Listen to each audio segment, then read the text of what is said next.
beautiful. It's just the way we do it, man. Why be the same when you can be a little different? Absolutely. Being creative and different is always a good thing for sure. Mm-hmm. Let's see here. We've got about 25 seconds before we're going to launch here. Our guest tonight, Christopher Peters. Xavier, good to have you here. Thanks for coming on in. Oh, gosh, guys, we are in for a great show tonight. Tonight is going to be a blast. Thank you to Richard. Remember, a good way to support this show is giving us a thumbs up, hitting that subscribe button, doing a little shopping at the SOR Vault, and here we go, everyone. Let's have a good one.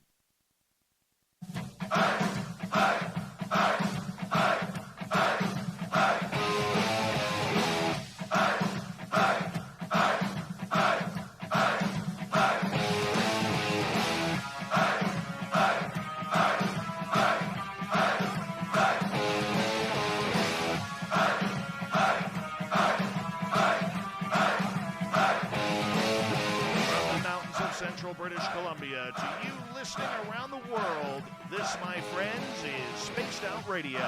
I am your host, Dave Scott, sitting in the captain's chair of SOR headquarters. We welcome you to tonight's show at our terrestrial affiliates around North America, digitally on TalkStream Live, KPNL, and Revolution Radio. Now, if you want to take a listen to our archives, they are free for you at youtube.com/Spaced Out Radio. Do old Davey the favor, hit that subscribe button.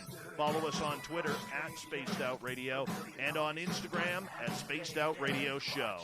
Our website is spacedoutradio.com. We have a plethora of features for you, including Rockin' Out to Bumblefoot, reading up on Captain Shirk's SOR Newswire, and much more. Tonight's show is brought to you by Chive Charities. Help make the world 10% happier by visiting Chive Charities today.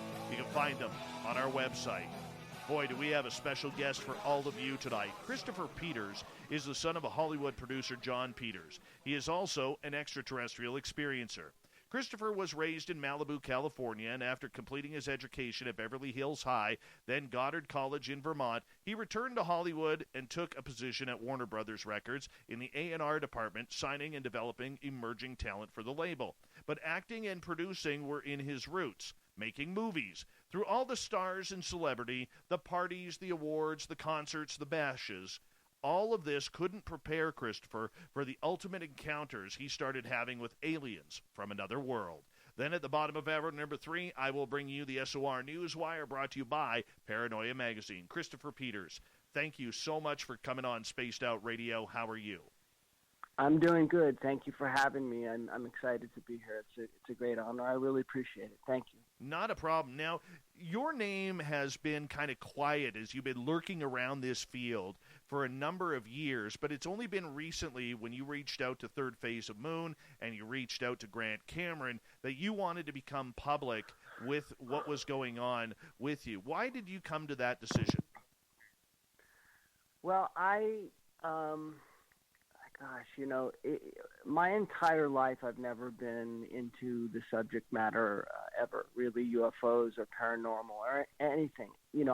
I loved Star Wars as a kid, but only saw it maybe once or twice, but none of this was kind of in my world. None of this was really a part of my family at all in any way. For sure not my dad, and my mom, not at all.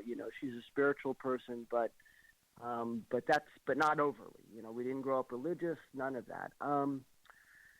So I was going about my life, married many years and working in the business, the film business and TV world, and just kind of going about my life. And then, 3 years ago, how it happened was maybe a year before everything started for me. I had seen the Stephen Greer film, and I was really blown away by the movie, and there was something about the movie that really, I just was really captivated by it. And I remember showing, I think it was Sirius was the first one, and I remember showing it to my family, and they didn't get it. They were like, yeah, it's good. I don't know if it's real or whatever, but there was something really compelling, and I was kind of crestfallen when I showed them the movie, and they didn't have the same reaction. And I was like, God, why am I so totally into this? And then I remember, I think it was maybe the second movie came out, and I loved that and the same kind of reaction.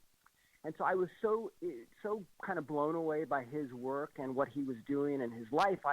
I thought it would make a really amazing TV series. So I reached out to Steven and we got in touch and we were talking about doing a show.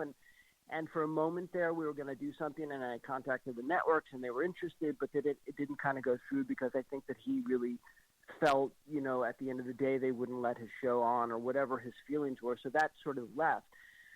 So beyond that, there was nothing really in my life that was like this. And so a year passed, and it was a September day. I work from the house, a lot of the days when I'm not working at the studio. I spend time at the house and work, and I'm outside. And I remember we had ordered trash cans for the city, and this was about 3 years ago in September to like around, 3 years going back from now. And I remember we ordered trash cans to be delivered at the house, and I'm walking down the driveway, and it's clear blue skies, and I'm getting the trash cans, and I'm walking up the driveway, and I just casually kind of look up into the sky over the house, maybe about 100, 200 feet, and I see over the house 200 feet this object in the sky, and I'm watching it for 5 minutes, sort of as I'm walking up to the house, and I stand there, I'm looking at this object, and I'm looking at it, and it's sitting still in the sky. It's maybe 100, 200 feet in the sky. It's not a plane. It's not a drone. It's not a helicopter. There's no sound. The thing looks like a giant walnut. Just imagine the shape of a walnut and then two pieces of big metal on the front of it in an X pattern. I'm looking at this thing, and I'm seeing the sun in the back of it shining on it in silver and the front dark. And it dawns on me as I'm watching this thing for 5 minutes that it's a UFO. And I'm in my head, I'm like, oh my God, this is a UFO. And the second that I said that in my head, this thing kind of exploded in golden color. And the front of it started kind of it was doing, but it was almost like the front of it, the metal had become sort of liquid, and it was doing these kind of a hieroglyphic type of patterns on the front of it. And I was totally blown away by this. And I was, when you see something like this that you never really thought was real, and you've never had anything in your life to prepare you for a moment like that, you kind of go into a state of cognitive sort of dissonance where you sort of don't know where to put the image because your brain is scrambling to figure out what this is, and there's nothing in your reference point to sort of, identify it. And so I'm just kind of stunned in this moment. I'm watching this thing, and it went on for like 30 minutes, and I'm blown away by this thing, and it's just sitting there doing these patterns, and every time I think to myself, holy, crap, that's a UFO, it gets even more golden, it pulses and blows, bigger sort of like explosions of color. And I'm watching this thing for 30 minutes, and I'm just kind of in a stunned moment. And it slowly starts to kind of glide up to this, higher and higher. And I'm like, okay, I guess that's it. And it sort of drifts off, into the nothingness up to, high in the sky and disappears. So I'm kind of like really, I don't know what to do with myself. And I'm trying to get to the question that you asked me. I want to kind of get into that, and answer that, but I want to give a little bit of history. Absolutely. Please do. Yeah. So in my entire life, I was not up to that point searching YouTube for conspiracy theory videos or ghost videos or paranormal or UFO. I wasn't doing that. That's not what I was doing. I was working. I was married. I'm still married.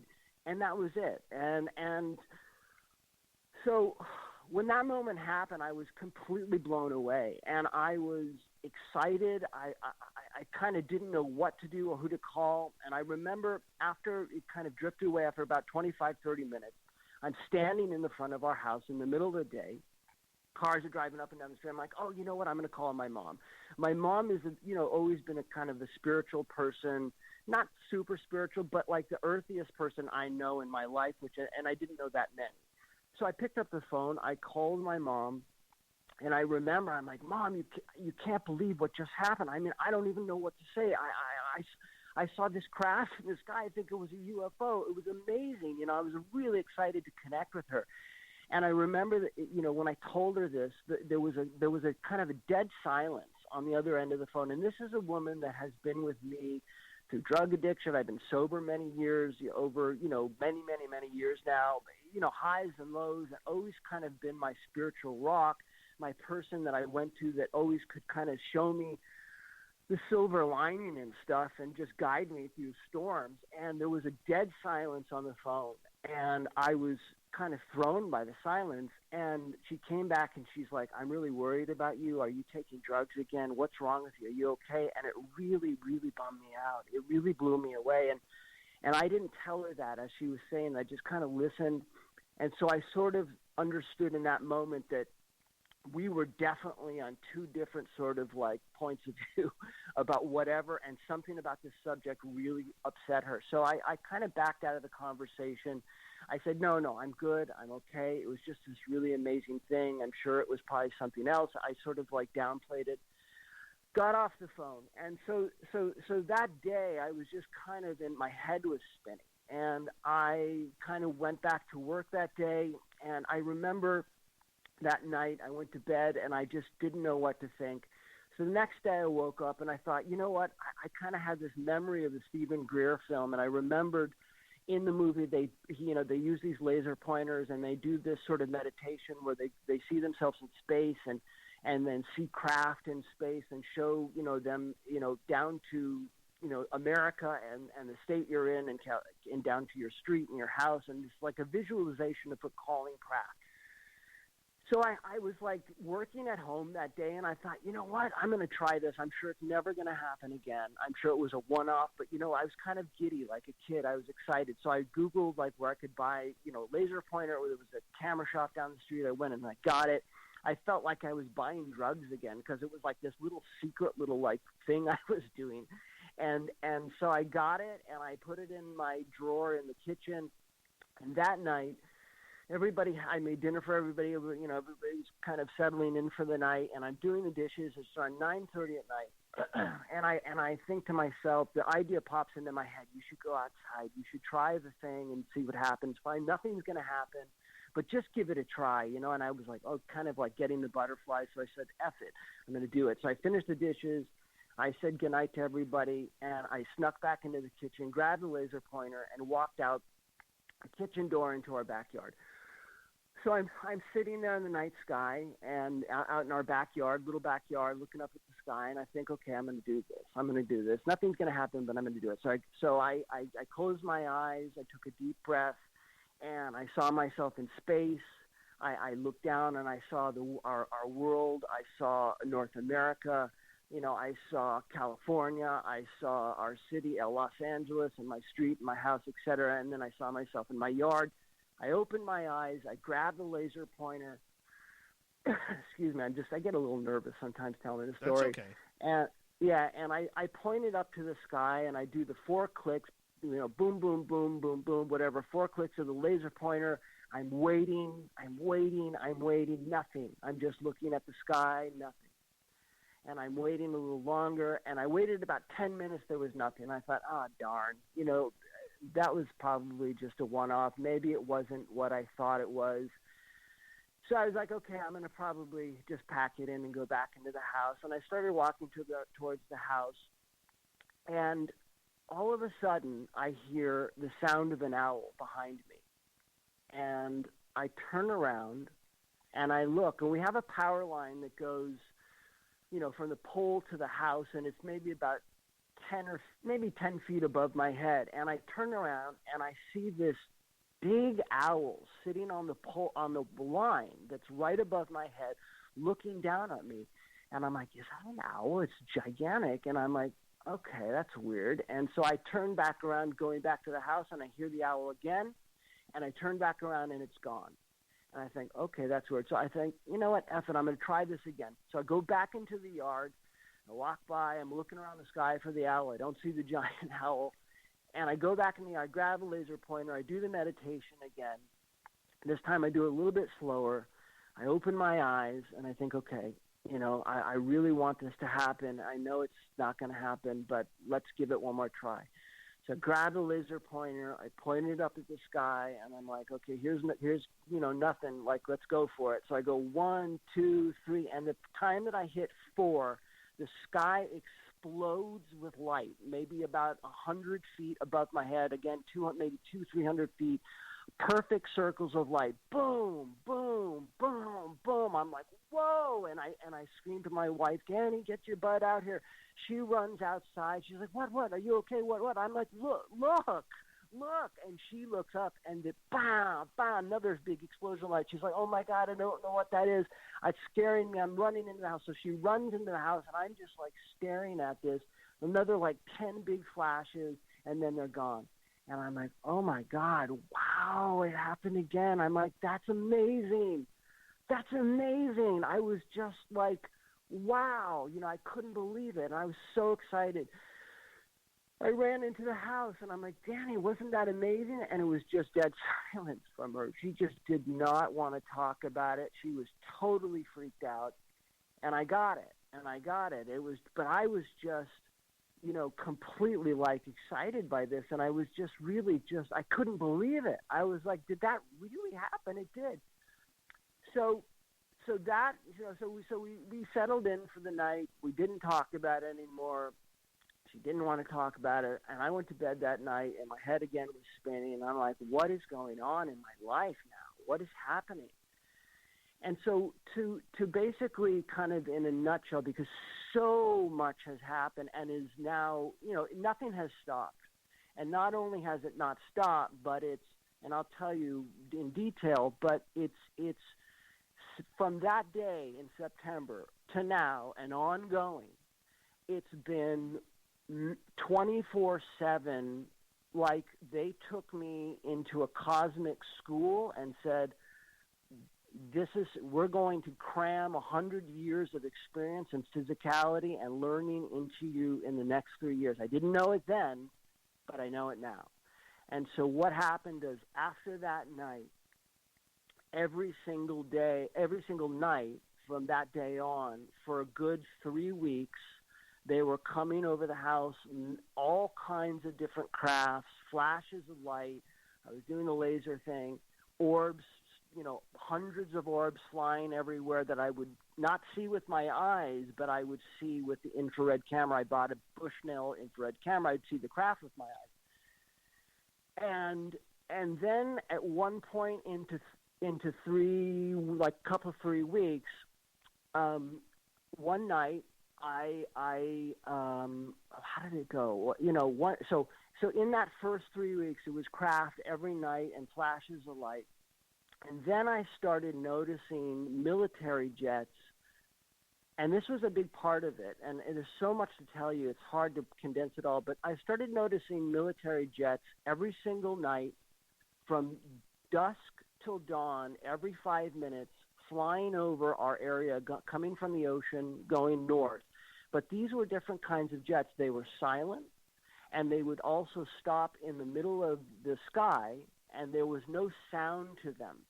And then some of these military jets would fly over silent, stop in the sky, and then basically descend behind. We live in an area where there's across the street, our neighbor, behind their house is a city wash. So these jets would fly. Go ahead. Let me ask you, how did you know they were military jets, considering the craft that we know of outside of drones all make sound?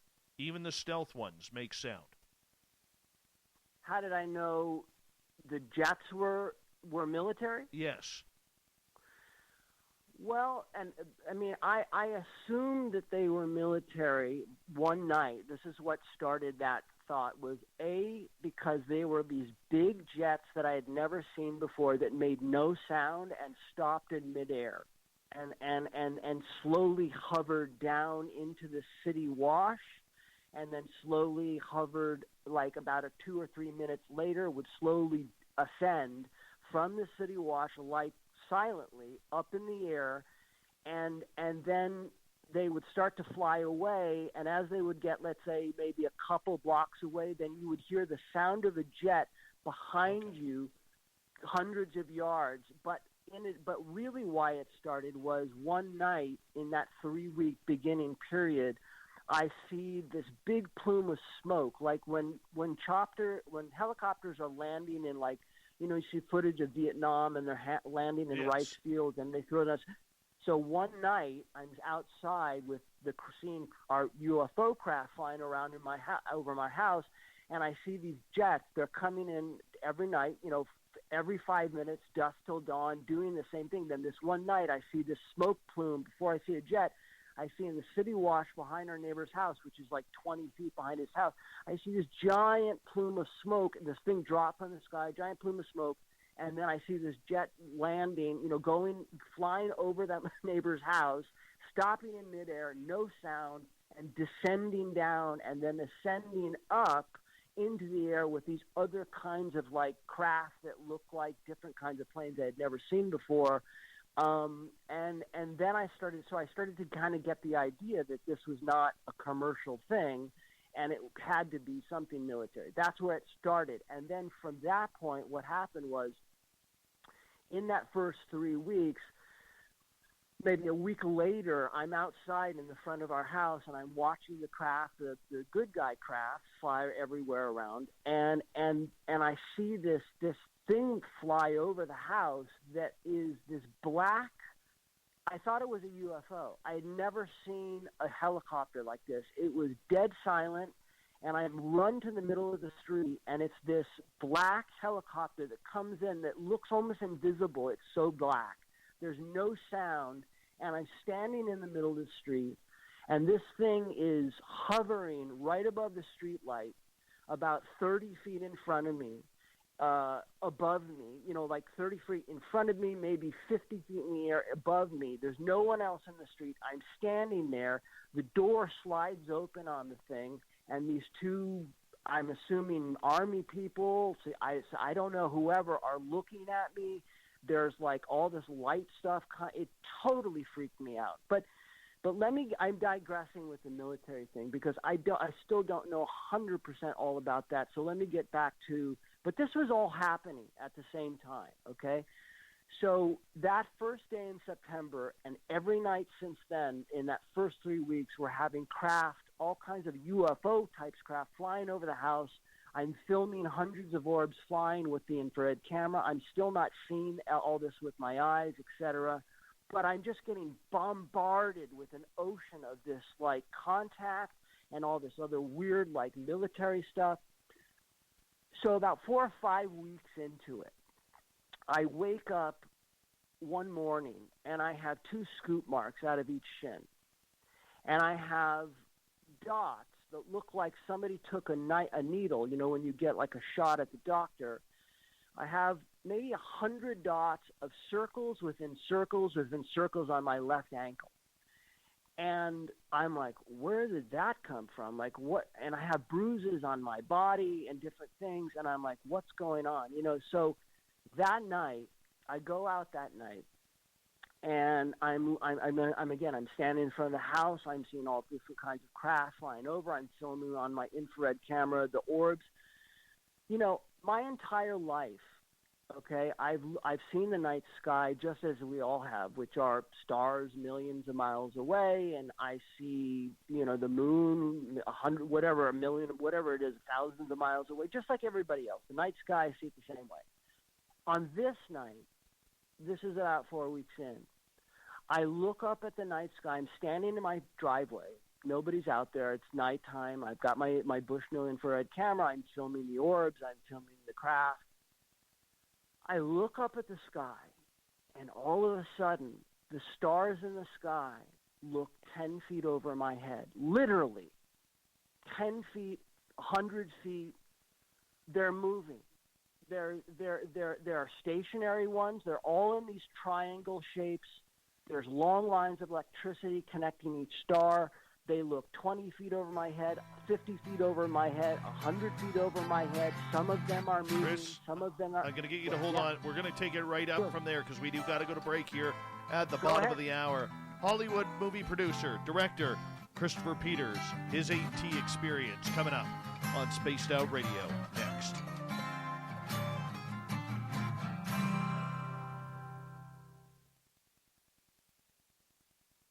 All right, I'm clear.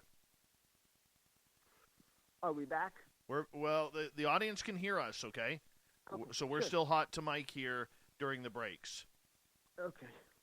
Yeah, dude, Hi, audience. this is friggin' incredible. Thanks for listening. It goes way beyond this, dude. It goes way, way, way beyond. And where you hear it, it's going to go. I don't know if you're going to believe me, but it's real. It's going to be awesome. Going to be Thanks. awesome. It's fun to be here. I appreciate the opportunity to be with you guys. Oh, yeah. Oh, yeah. Let's see here. We got a few more people in the chat room right now. And let's see here. Donnie Rowell, good to have you here. Rowell. Like Roswell without the S. I remember that, see? And who else we got? Mike Rotunda, you haven't been on live in a long time. Good to have you here. Well, there she is, everyone. Alaska's greatest athlete, the gorgeous and talented Emily Bigelow is back. Yeah, she was out bench pressing 300-pound wolves today, just for fun. Chopped down a couple of trees with a hatchet instead of an axe. Yes, gorgeous Kira, good to have you here. Thanks for coming on in. Oh, if you miss the first half hour, you guys got to go back and listen to it. Honestly, it's a treat. It's an absolute treat right now. Right. Hey, Trust, how are you? Welcome. You having fun yet, Chris? I'm having a wonderful time. I love it. Me I'm too, just man. Freezing my balls off in my garage. Uh-huh. It's cold in here.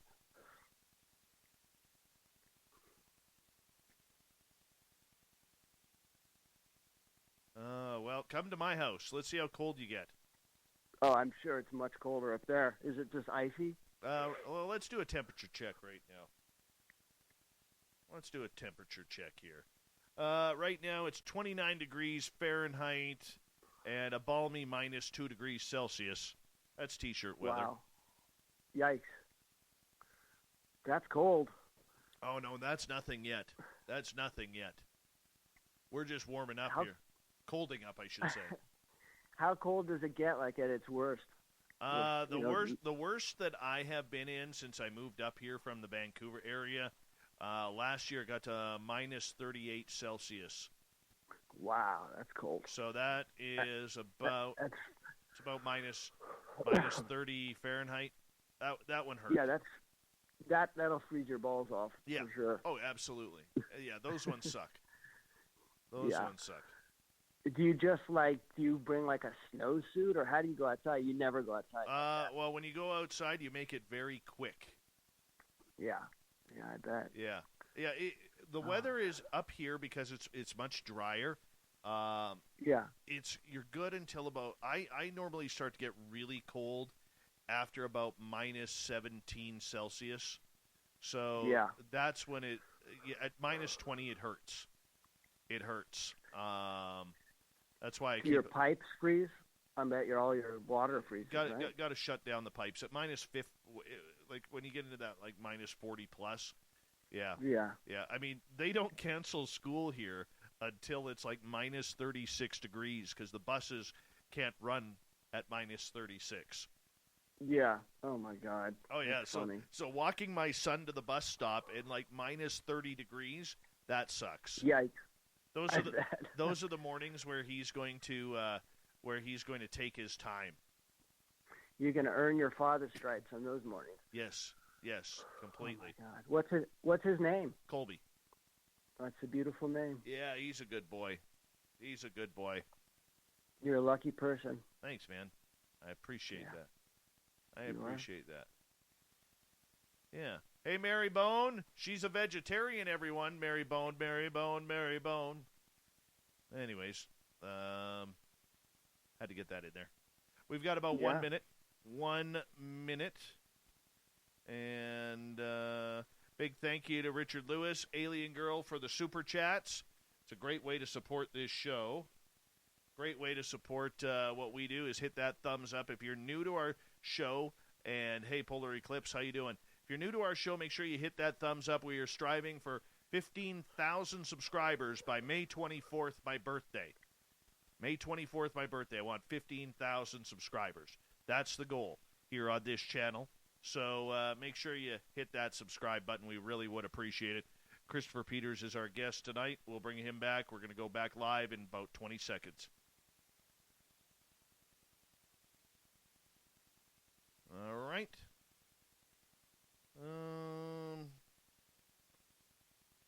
10 seconds. 5. Here we go.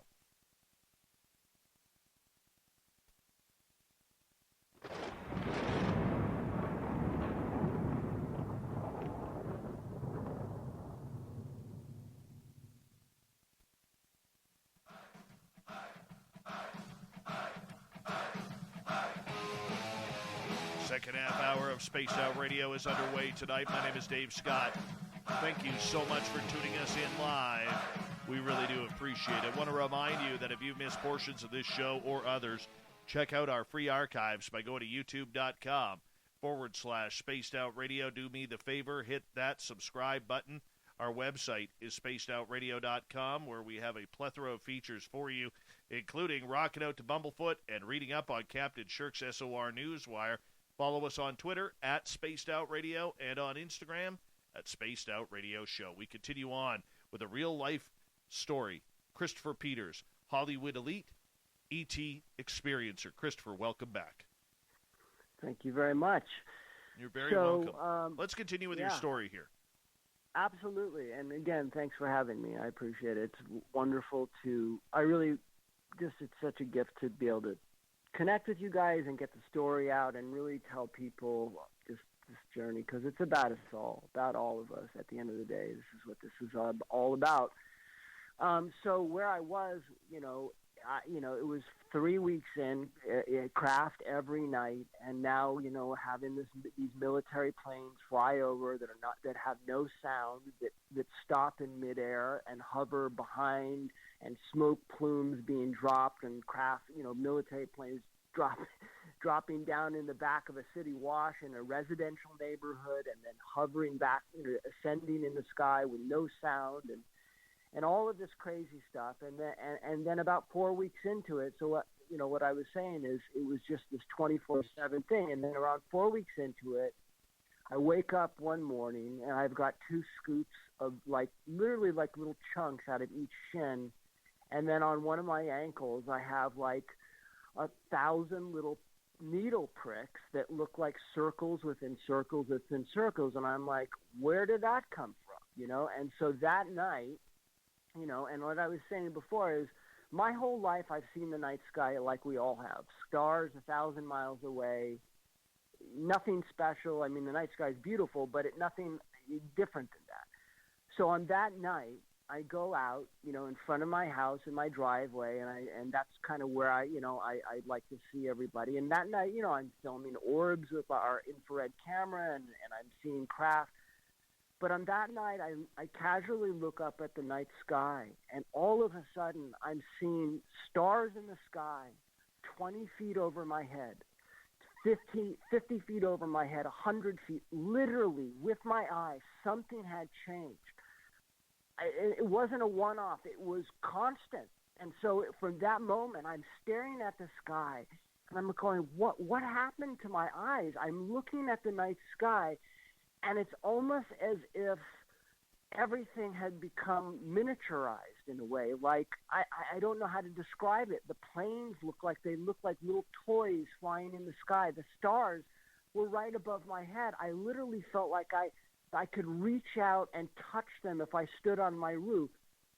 So I did that. I reached out to the night sky. And by the way, so I'm seeing these stars that look 100 feet over my head, 20 feet, 50 feet, etc. I'm seeing them all in these triangle patterns with long lines of electricity connecting each star.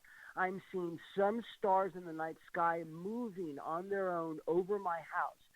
So I reach out into the night sky because I feel like I could almost touch them. I'm reaching out up to these stars in the sky that look 20, 30 feet over my head, and all of a sudden, they start to descend down to touch my hand. No way. Yes. They start to descend down from the sky that look like our stars in our sky. 3 of them start to descend down from the sky, and they come probably within feet and slowly descending down. And one thing that I noticed over time is and I'll tell you, I mean, it's so much to tell you, but the orbs and the stars in the sky and a lot of the different beings, and this is later on, all kind of move in the same way. They slowly moved down towards my hand, like very slowly. And then as they got close, like I probably looked to my eyes within feet, slowly descended back up into the sky. But again, 20, 30, 40 feet. So I'm like blown away. Like I am like, what is happening to me? Why am I seeing the sky like this? What happened to me? What? So I was totally beside myself. I didn't know what to think. So I'm just, so that was like, 4 weeks into it. And then it was like that, for another couple more weeks, more orbs, more of these moments where I'm reaching up to the sky and I'm seeing these stars descend down. I'm taking video and pictures of what look like stars in our backyard below our power lines, just above our orange trees, sitting in the middle of our yard, hovering, that look like stars. And I remember the night that I saw that, I don't know, I think it was like a Sunday night. I'm in our back bedroom, and I'm looking out the window, and I'm like, holy crap, that's a star sitting 15 feet above our grass. What's that? And I'm like, that can't be, So there was all of this amazing stuff going on. And basically, so it was wall to wall for months, like that first year, and every couple, like every maybe week and a half, I would wake up with a new pattern, a new bruise on my body, a new this, a new that, and then it was probably, and so again, craft over our house every night, orbs everywhere that I'm filming, I'm not seeing with my eyes. So I'm trying to condense it all because there's so much that happened. So let's say 7 months into it, one night I'm in our bedroom and I'm looking out our bedroom window that looks in our backyard, and I'm, where I saw the star sitting above our grass. And this is every night. Okay. This is not a one-off. This is every night they're there. Every night the stars are descending down more or less, moving in the sky, 10 feet over my head. It's not changing. It's now, this is my new normal. So they were repeating a physical thing with me over and over again, and then every 3 weeks they would introduce another physical thing, a new thing, and then that would be over and over again, and I would have a certain set of patterns and bruises and scoops on my body for 3 weeks, and then a couple of weeks later there would be a new set of patterns and a new set of bruises. And so this went on for 7 months, and the same thing with craft, and the same thing with orbs, and the same thing with these military planes. And then I started seeing in the sky, connected to these military planes, what I call these sensors. And I realized that they're the sensor that I realized later, because they told me that these are, and I'll get into that, but these are sensors that the military has put there that are looking for them. And I filmed them. I have many videos of this. So these sensors fly with these military jets, but also on their own throughout the night sky every night. And so what you do is every night you see from dusk till dawn, every 5 minutes, these big jets fly over our area. They don't make any sound. As they pass over and go maybe a couple blocks away, that's when you start to hear the jet sound from behind you, maybe a half a mile. And then as the jet's a half a mile away, the sound comes over your head where there's no plane, and then they're gone. And then you start to see these sensors fly over. They fly over in pairs, one at a time, and then pairs, and then three. And they're usually a couple hundred yards separated. So the sensors look like metal planks, and they have a red Christmas tree-shaped sensor on it. So imagine a metal plank, no wings, no engine, no exhaust, no nothing, floating in the air, gliding over your area, your neighborhood, maybe 100, 200 feet in the air, within the shape of a Christmas tree, a sensor. I call them sensors because that's what they look like. So a red sensor and then a yellow sensor. And so you see one will fly over, and this is all night, every night, last 3 years, 24/7, dusk till dawn. You see one come from the ocean going north over our area, towards like Palmdale, going north towards, like that area.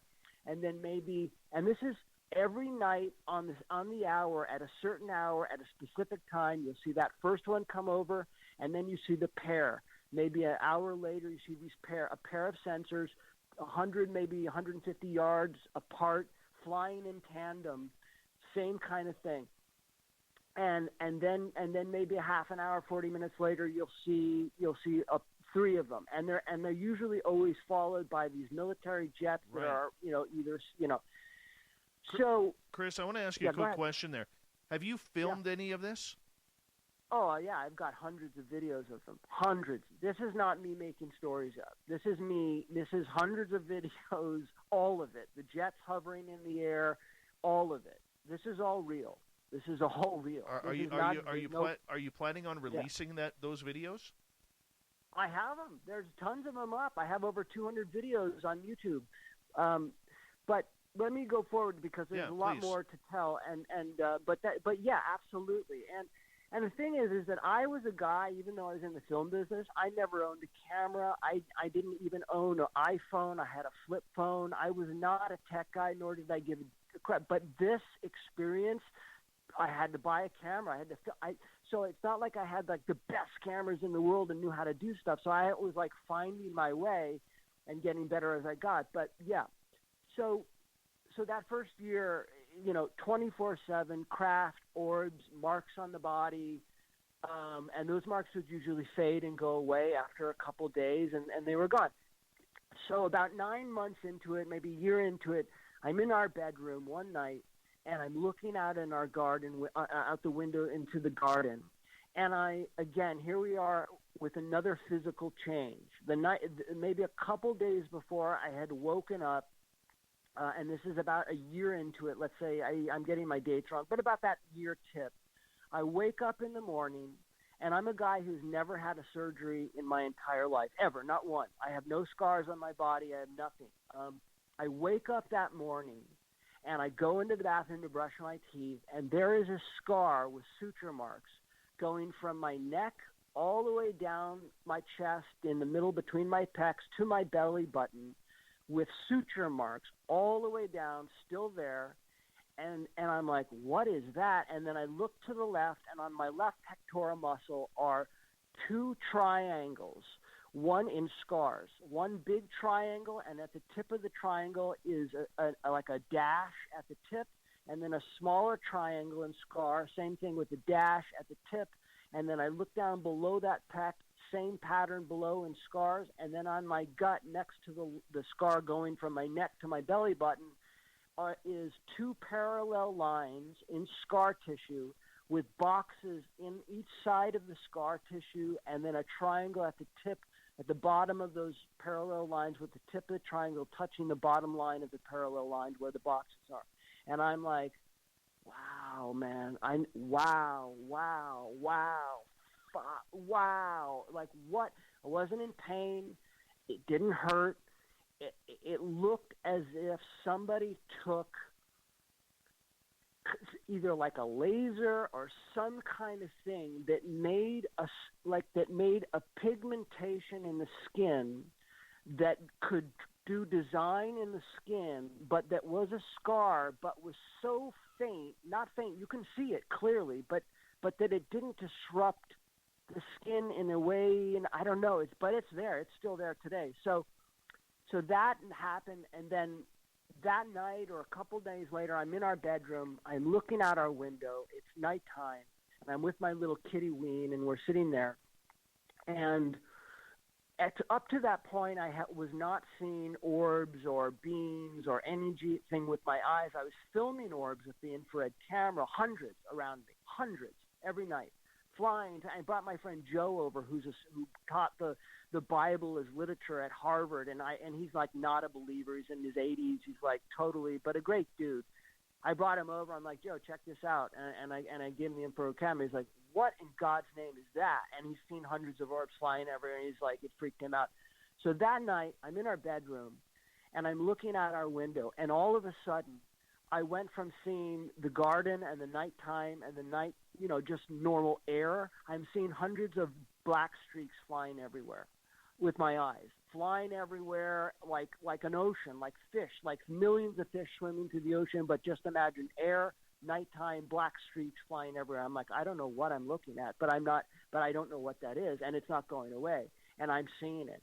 And so that next day, couple days later, I go back to the bedroom that night. Now I'm looking outside the window. I'm not seeing black streaks, but I'm seeing hundreds of orbs flying everywhere with my eyes. Not the infrared camera with my eyes. I'm seeing black orbs. I'm seeing gray. I'm seeing these white orbs. I'm in a dark room looking out at our garden, seeing hundreds of orbs. I'm seeing mist and orbs come through the door, the window. I'm seeing these white orbs illuminate my face as they're flying through past me. This is going on, right? So now a couple days later, maybe a week later, this is a constant. This is now my new normal, okay? So now orbs flying through walls, hundreds of orbs flying everywhere, new normal, and I don't know what's going on. And now a week later, I go to the same bedroom, same window. Here comes the next new normal. I'm seeing, with all the orbs flying everywhere through the walls, the illuminating white orbs. Now I'm seeing in the ocean of hundreds of orbs flying everywhere, in the house, through the doors, through the thing, blah, blah, blah. Now I'm seeing little pops of red and blue and purple light everywhere.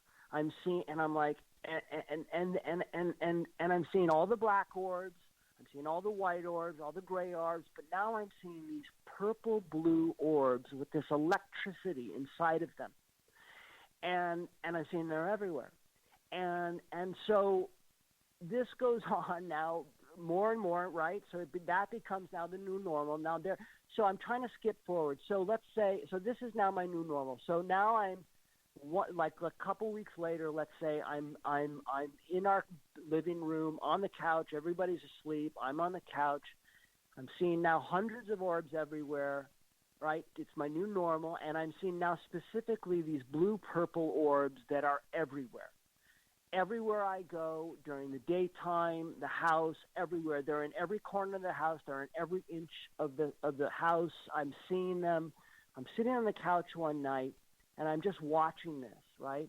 And now I'm also starting to see, like I'm watching TV with the lights on, and I'm seeing over in the side where the dining room table, I'm seeing half images of figures, of human figures coming in energy and mist and then going out.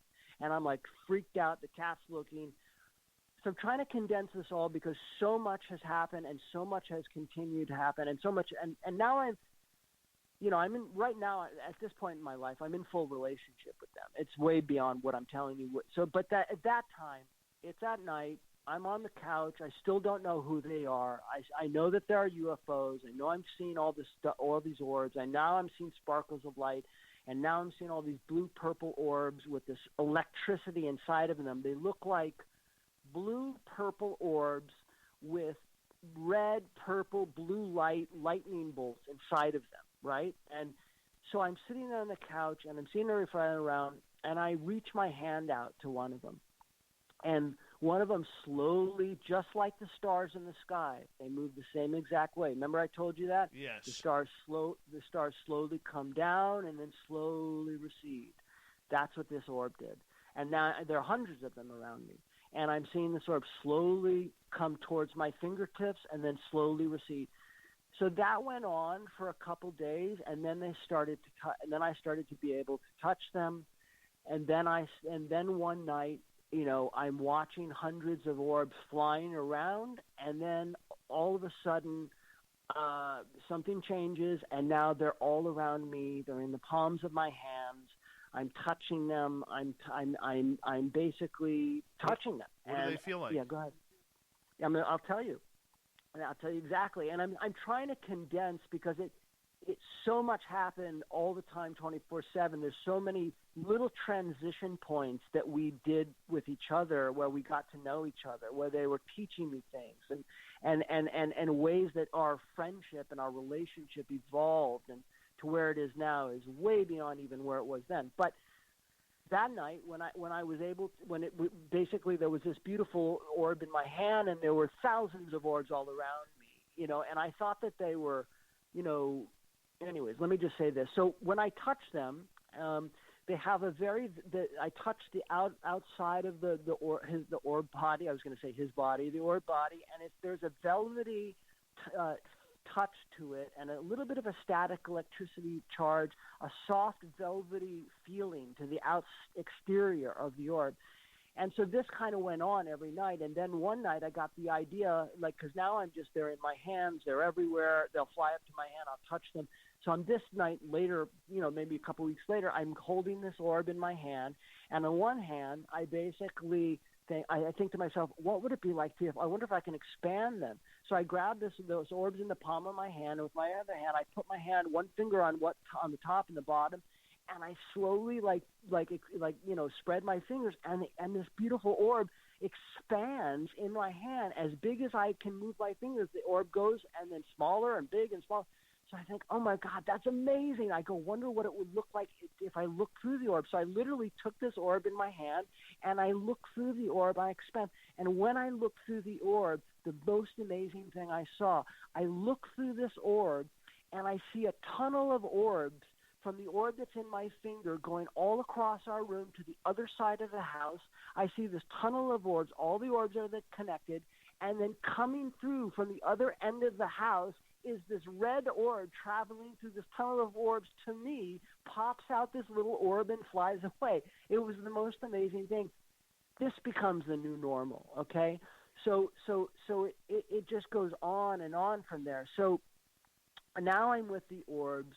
They're in my hands. We're touching. I'm looking through them. We're now in, let's say, a year and a half into it, right? And so many different things are changing. I'm one morning I'm looking at my hand and I'm seeing electricity come off my fingers as I am on the treadmill, and I'm like, I'm really losing my mind now. And I'm like, what is this? And I'm talking to them, by the way, telepathically the entire time, and that from the beginning point in that first year, like the first month or two, I'm starting to connect with them. Right. For example, I'm driving through Malibu in that first couple months, and I'm hearing this voice in my head, and I'm learning about how to identify that you're talking telepathically to them, because I was saying to myself, well, I'm probably just making up this voice and training myself to think it's another person. And, but what would happen is that I was driving through Malibu one day to Topanga Canyon, and I said, okay, if you're real, give me something that's something that I don't know. And the word biocentric came into my head, and I wrote it down, and I had no idea what that was. And so I went home and I researched the term biocentric, and it was, blew my mind. It was everything that has to do with them. It's that, everything is alive and conscious. Man has no inherent value over any other living thing. Through consciousness, we unlock the door to the gateways to the cosmos and beyond. It was just all of the stuff that I had been journaling about, and it was connected. So it was all this amazing stuff. But getting back to the telepathic, we've got about 40 seconds. Go ahead. Anyways, I learned to recognize their voice, because when you ask a question, before you're done asking the question, a voice will answer you on top of the question before it's even spoken in your mind, in another voice that sounds like your own, but with words that you would never use, like us and we and that kind of thing. But go ahead. You want to stop for a break? Well, we do got to go for a break here. I am just absolutely fascinated by this. Well, it goes way beyond where we're in just the beginning stages. I'll try to jam it, condense it, because where we are now is really the most important thing, Oh, I love it. Yeah. Chris, I'm going to get you to hold on right there, because Sure. We are going to go to break here at the top of the hour. We are hearing one heck of an amazing experience. This is what we do here on Spaced Out Radio. We love it when we bring in experiencers with real stories, real drama. You can hear the emotion in his voice, and that's why we are loving Christopher Peters tonight on Spaced Out Radio. More of his incredible story with ET contact, UFOs, and whatever high strangeness comes out of it on Spaced Out Radio with our guest, Christopher Peters. We'll be back right after this.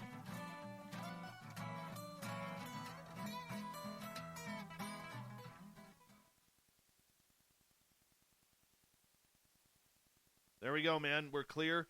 I'm just going to quickly run my dogs outside. We got about 6 minutes, okay? Go ahead. Sure. Okay, I'll be right back.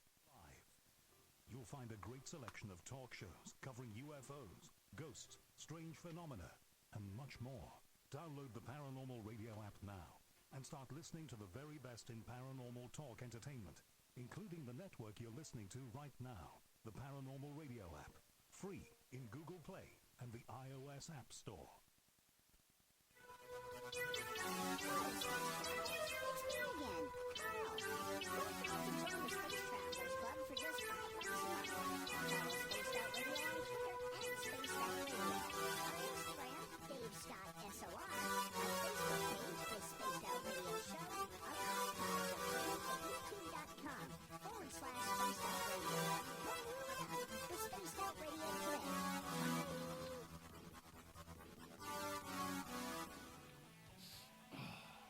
I'm feeling a little spicy tonight. What to do? What to do? Why not get Bumblefuck? 4 million Scoville units of pure hard rock. Bumblefoot hot sauces come in 3 flavors. The burning Bumble. Tone it down a bit with Bumblicious and throw the sauce on everything. Spice it up. Bumble me, baby. Bumblefoot hot sauce. Get it today at kajans.com. Hi, this is Amber Beckrud, and I want to invite you to subscribe to our YouTube channel where we store all of the SOR show archives for free. And as an added bonus, every 2 weeks I'm posting brand new content on Cryptid Tales, where I will get into some of the spookier legends and folklore from around the world and tell the stories that go with them. Find us at youtube.com/spacedoutradio and check out Cryptid Tales today. Drop a comment and let me know what you want to hear. See you there. Get your horns up with me on Spaced Out Radio. This is Ron Bumblefoot Thal. Come tune in to SOR where you can hear me rock out with Little Brother is Watching, the official theme song of Spaced Out Radio. And then come on over to bumblefoot.com where you can find out about my tour schedule, my music, and everything else. Bumblefoot.com keeps you up to date on what I'm doing and the best way to stay in touch with my music and music camps. Sign up for my newsletter at bumblefoot.com and remember, Little Brother is Watching. We all know on Spaced Out Radio we love a good beard and mustache, so why not take care of your facial hair with Mighty Moose Beard Oil? Made in Canada, we're taking care of beards and stashes around the world. We use 100% natural ingredients with our oils and balms to make your whiskers feel silky smooth. Use promo code SOR2019 at MightyMooseBeard.com today.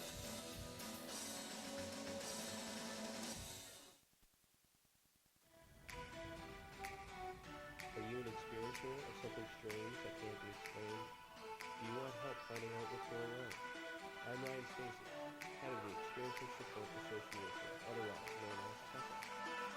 We teamed up with Spaced Out Radio to investigate cases spilled out on the SOR satellite system. We are independent and there's no cost to what we do. All we need is your experience. Let's find out what's happening together on the SOR satellite system. For the price of 1 cup of coffee a month, you can become an SOR Space Traveler. The Space Travelers Club is a place where you can interact with other listeners, either live during the show or on our great forum. We want your stories, pictures, comments, and ideas. You'll get live video streams, exclusive content, and be a part of our newsletter. Stay in touch with everything SOR. The Space Travelers Club is just $5 a month at spacedoutradio.com.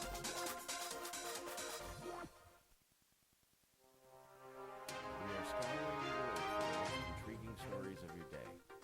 Take the time to read up on the SOR Newswire, where our team, led by Captain Chirp, will deliver to you some of the best paranormal and supernatural news, along with some stories that All right, will blow your I'm mind. back, Chris. All right. Sorry about that. No, it's okay. Doggies have to pee. Yeah, they'll be wanting to go out at the top of the hour next hour again, too, so. No problem. Listen, I absolutely love all life. All animals, bugs, trees, human, being, spirit, all of them, angels, all of them. God. The whole gang. Beautiful. Yep. There's so much to say. It's just I'm trying to pick and choose, how to tell the story because there's so many parts of it that are really important, but I want to, how much time do we have left? You and me, we got an hour and a half, but if you want to go the full 2, up until midnight, we could do that. I have, I don't mind. Yeah, I don't necessarily need to do that. I just want to make sure I can I just want to be cognizant of what we have left so that I can, because I'm trying to craft and shave and do, because there's so much to tell. I don't want to go on too long about stuff that's not important. It's all important, but where it goes is very important. And so that's what I was just trying to figure it out, like, just time-wise. Well, I really don't mind. If you want to go the distance, we could go the distance. If you want to cut it off at 11:30, we could do that too. I really don't mind. If you got time, I got time. Well, let's see where we go. All right, and play it by ear. Yeah, I may ear. I may run out of gas, but thank you. That's awesome. All right, we got 30 seconds here. Big thank you to Alien Girl and Richard Lewis for the super chats. It really helps out what we are doing. Thank you to everybody for the thumbs up and down. And everybody who's hit that subscribe button. We are looking for 15,000 subscribers by my birthday on May 24th. Hey, do a little shopping at our store. Go to facebook.com/the SOR Vault. We really appreciate it. Hey, thank you, Joe and Ben, for the super chat. Here we go.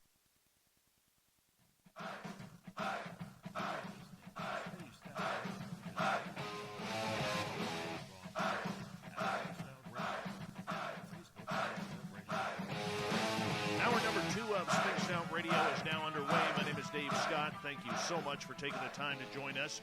We really do appreciate earning your listening ears. We want to welcome back everyone listening in on our terrestrial affiliates around North America and digitally on TalkStream Live, Revolution Radio, and KPNL. Remember, you can check out all of our archives for free by going to youtube.com/Spaced Out Radio. Just do old Davey the favor, hit that subscribe button.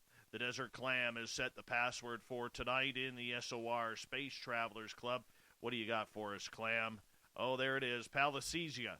Palacesia is your password. Use it wisely, Space Travelers, as a Clam sets the password each and every night right here on Spaced Out Radio. Our website is spacedoutradio.com, where we have a plethora of features for you, including rocking out to Bumblefoot and reading up on Captain Shirk's SOR Newswire.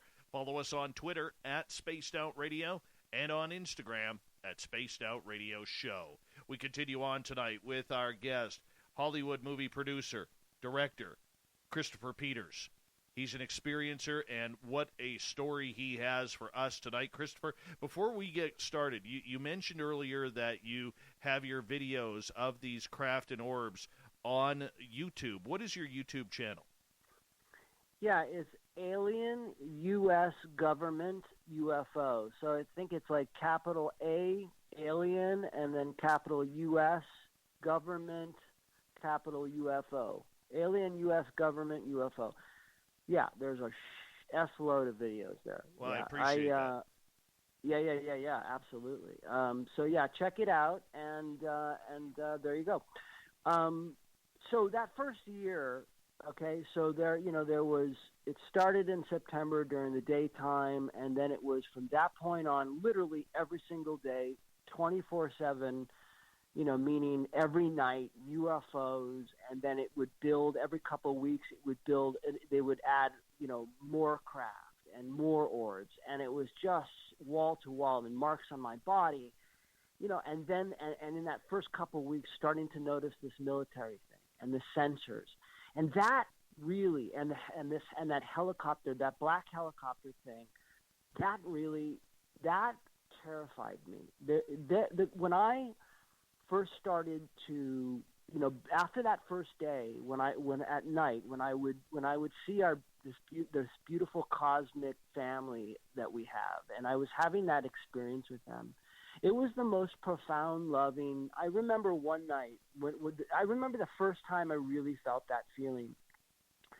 It was one night, and it was around 7:30. I'm in front of our house, and I remember the sun had gone down. There was still a little light left in the sky, but it was getting dark. And I remember I was looking up at the night sky, at the top of the sky, the horizon, and I see this golden ball literally shoot across from horizon to horizon within a second, like poof. And I remember something dropped out of it. And I see this other kind of like sphere drop out of this golden ball that went from horizon to horizon. And the other one disappeared. But this other one had popped out the back of it.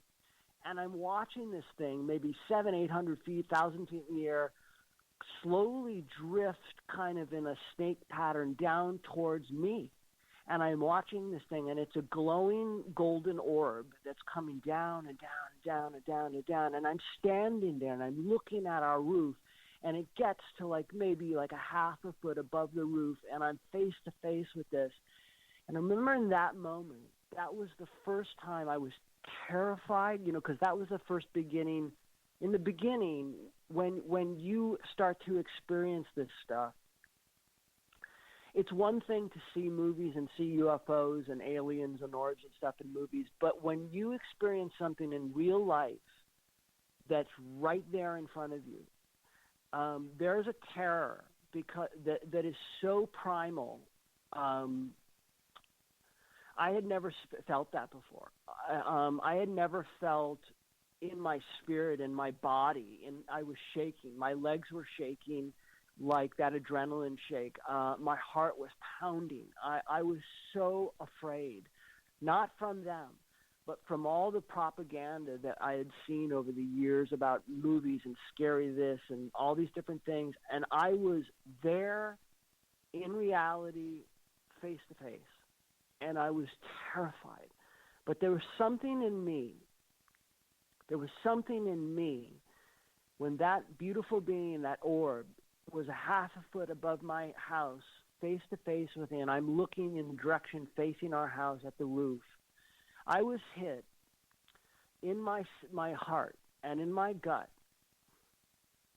with the most profound love that you could.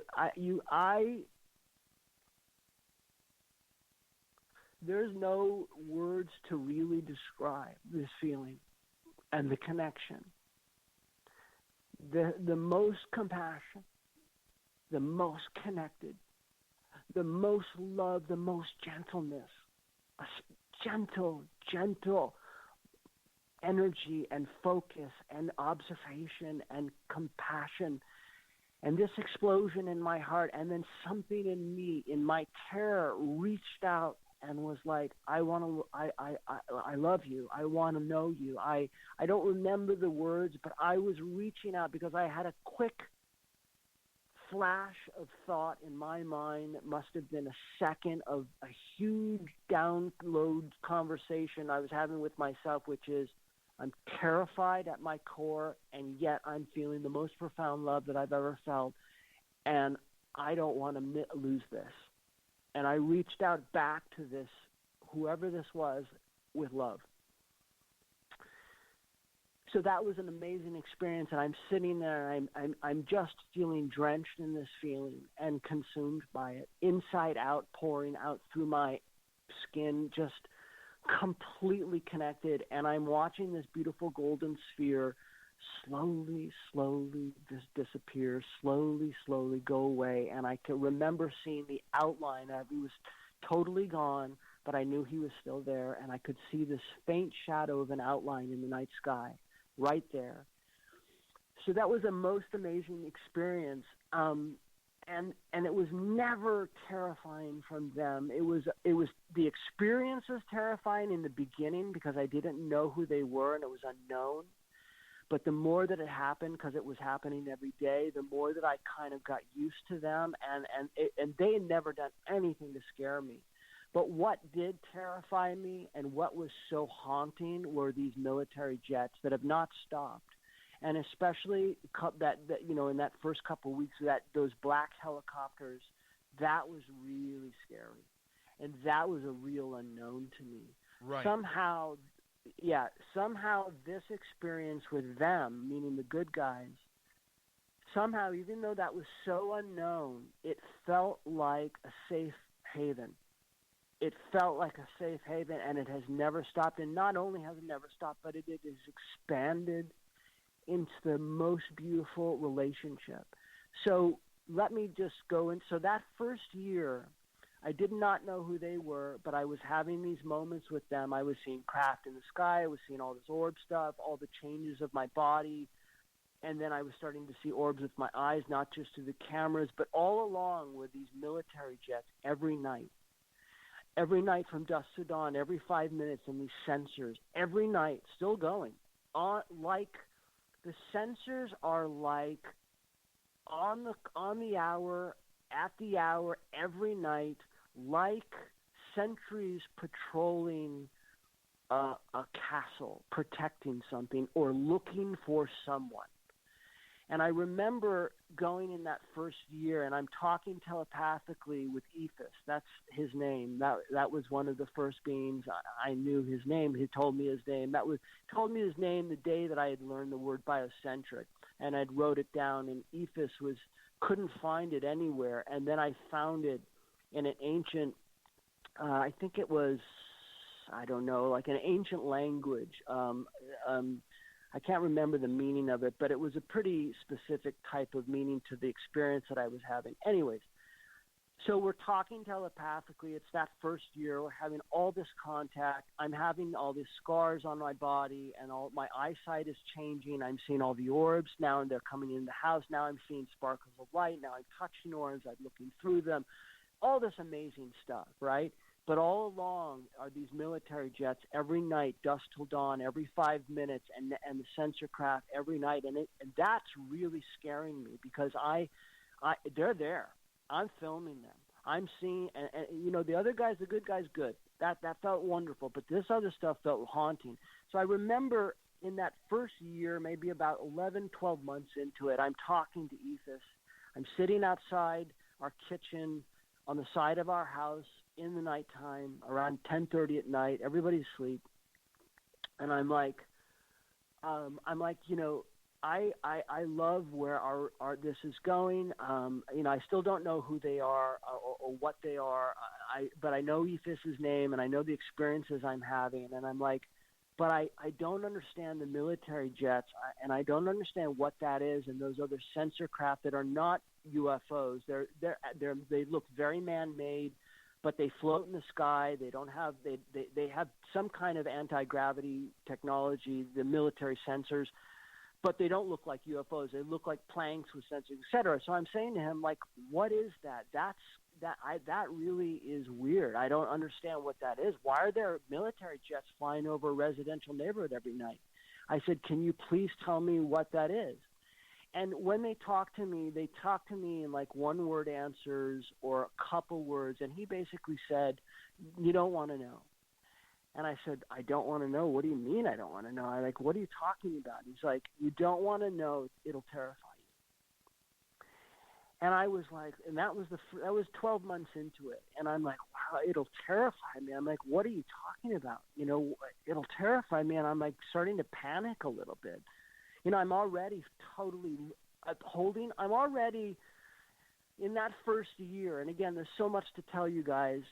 So I'm trying to condense it all, but I'm already barely holding on to my reality. I'm like holding on to my reality, this physical day-to-day, like, okay, I'm married, I have to go to work. And this other life, I'm barely holding on to my sanity with a shred.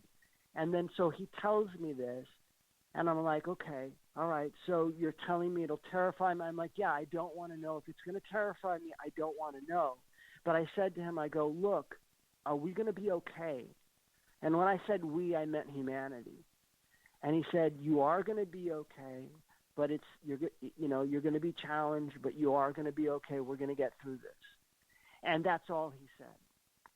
And so I was like, okay, you know, I don't know what he's talking about. And so time goes on, and now more contact is coming, more scars on my body. More now, there are beings and different kind of like energy and mist appearing in the house, swirling around the orbs 24/7. Are beautiful blue, purple orbs all over me, touching me. And so one night on the couch, all of this is going on. This is like the next new normal. We're now in a year half into it. I'm looking on our beautiful purple, blue being family orbs, and I'm touching them.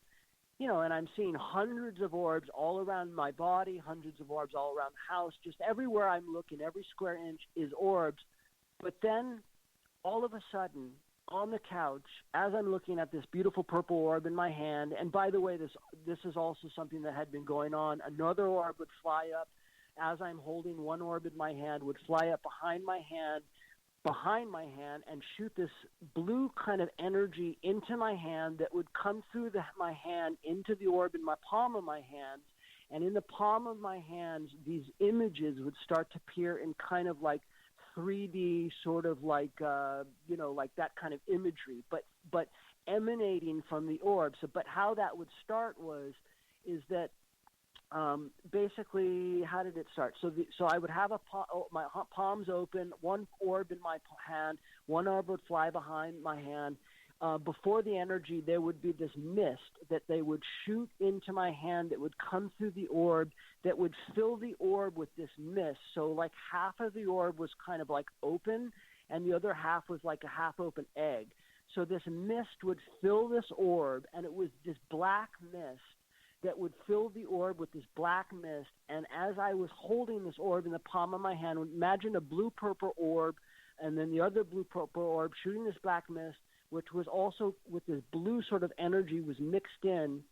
It would fill the orb with this black, purple, blue mist energy, and it would create kind of like the other half of the orb. So it would sort of be almost like an imagery screen, and then in that, there would be this imagery that would be in the middle of the orb. So in the mist coming from the other orb behind my hand, I guess the imagery was coming from this blue energy, and it would fill the orb, and that half orb in my palm would be sort of like a screen, and I would be watching this. But also that black mist, purple energy would start to spill out of the orb onto my hands, turning my hands black. Like I would watch my fingers would start to go black, and then my hands would be black, and then my arms would go black. And I remember watching this, freaking out, like, what is going on? And I started to touch the energy, and as I would touch this like mist energy that was turning my hands black, it felt velvety as well, but it would also, how do I describe this? When so my hands and arms are now black, and I'm holding this orb, right? And I'm seeing these images, but I'm also now noticing that my hands are black. As I would touch the energy that was black on my arm, for example, it would squiggle as if each individual droplet of black arm space was alive, like the energy. It was the craziest thing. So as I'm looking at these orbs in the palm of my hand, they're showing me images of different things. And like I would see like buildings, and I would see craft. But one thing in particular that I noticed one night, they showed me this face that I had seen before, and I didn't know where I had seen it. But it was a face that looked like a dragon. Not like a dragon that you see like in Chinese, like a animation dragon. Not like that. More like a dragon, like a demon. And I was like, God, I had seen this face before, and I remember it terrified me, and I thought, oh my God, is this you guys? And they're saying, no, this is not us. This is someone we want you to know I don't remember the exact words. It was like, this is something we want you to know about, someone we want you to know about, like something like that.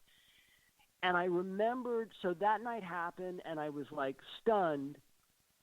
And I'll tell you the next thing that happened on that a couple nights later. But a couple days later after that night, it popped into my head that I remembered where I'd seen the face that they showed me. You ever see The Exorcist? Yes, long time ago. Okay. You remember in the beginning of The Exorcist when the priest is walking through the desert, and he walks over a sand dune, and he comes over the top of the sand dune, and he sees a statue in the middle of the desert staring at him of the devil? Sort of. Do you remember that? Okay, well, that's the face that they showed me. That's the face that they showed me. And when I realized this, it alarmed me, as you can imagine, in a very deep way. I was like, I have no idea why you're showing me this face, and this can't be the same face that I'm remembering from The Exorcist, although it looked identical. I mean, it was the weirdest face, very spooky, exact face of the statue, this demon statue in the desert in the Exorcist film. So that happened, and so going back to that night, so that happened. So next couple days, we're doing this thing every night where I'm holding them, and there are orbs everywhere, and in the palm of my hand, they're showing me images, and they keep showing me this face, and then they're showing me other things as well, and all these different things. But that was the thing that really stuck out. So a couple days later, as we're sort of this new normal now of imagery now they're sort of taking me, they're starting to, here's the thing, when you're around them, you get exhausted in the beginning. Before I was around them a lot, when you start to kind of be around them, when there are hundreds of orbs all around you, the purple, electric, blue orb family that I call them at that point, you would get exhausted right away, and you would have to fight yourself from not falling asleep, like literally. And so I kind of made a game of it. So like when I would hold them in the palm of my hands, I could literally last maybe 5 or 10 seconds in the beginning, and I would just be done. I'd be like, and then I would sort of make a game of it, like to kind of fight it and fight it and fight it. And so, that was a process along with something else that they taught me that, gave me this sort of kind of endurance to be around their energy, because it's very exhausting when you're around them in the beginning. I have no idea why. So I'm trying to skip forward. So one night going into it, like a couple weeks later after this new normal of everything is around, I'm looking at them all fly through our room. I'm seeing them in the palm of my hand. I'm seeing them everywhere around me. And now all of a sudden, as I'm looking at them, I can see them all around me in the room, hundreds of orbs everywhere, and there's air in between them, right? But now all of a sudden, I'm not seeing air in between them. I'm seeing this energy that looks like gel. Right. It looks like air is gel. When you say right, what do you mean? No, I'm just saying I understand what you're saying. Okay, gotcha. I thought maybe you were saying, okay, like you got it too. Okay, cool. So I'm seeing this gel energy. I'm seeing hundreds of these beautiful blue, purple orbs energy everywhere around me, and this gel energy that's in the air, that's in every space, in every direction I'm looking. And I'm like, what is that? And I'm moving my hand through the air, and as I move my hand through the air, I'm seeing waves in front of my hand, as if you're running your hand through a pool. You see like waves in front of your head as you're pushing the water forward. I'm seeing this wave of energy parting as my hand is moving through the air. And I'm like, what is that? And they said, that's your God. That's Creator. That's our Creator. That's our God. And I said, what? That's God? And I know how this sounds. It's just crazy, right? And I just thought, oh my God, I got to be making this up. But I'm seeing it. And I'm seeing them, and they're hearing the voice in my head and telling. So this becomes the new normal now. Now this goes on for months, and I'm trying to condense stuff, and now I'm having tons of different types of like mist beings flying around, and the orbs and energy and all these different kind of like things happening in the house, and I'm filming, but not getting great video on and seeing.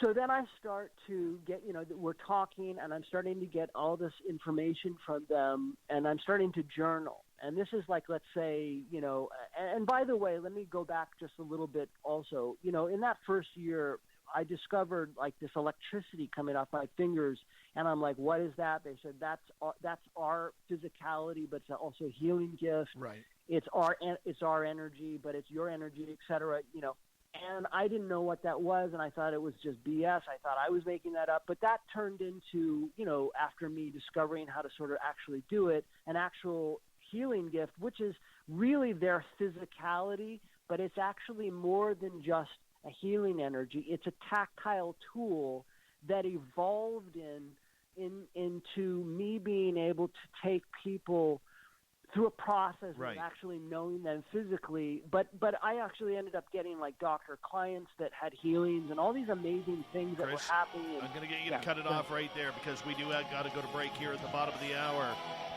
Great story, great experience, Christopher Peters. Hollywood UFOs. More of this right after this break on Spaced Out Radio. Stay tuned.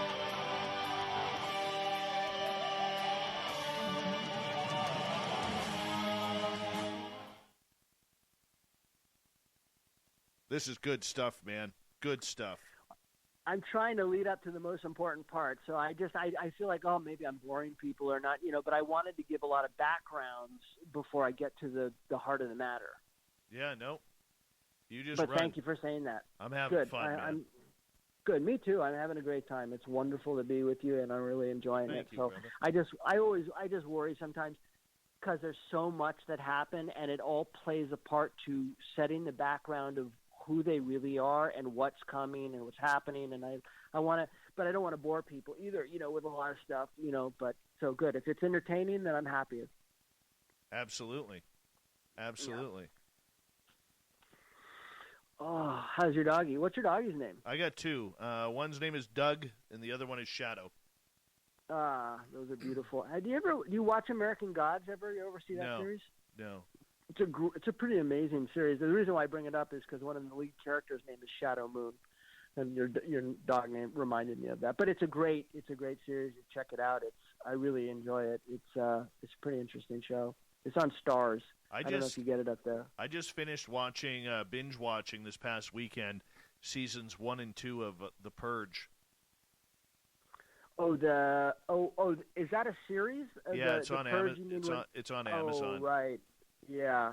That's from the movie, right? Yeah. Gotcha. Kind of grotesque. That's too violent. Kind of grotesque. Too violent. Yeah, too violent for me. Yeah. Did you enjoy it? What happened? Did they end up stopping the purge? Not yet. Not yet. I gotta wait for season 3 now. Yeah. Oh my gosh. Yeah. I think that's a highly rated show, right? People like that show. Yeah. It's a little sick and twisted, but what do you do? Yeah. Listen.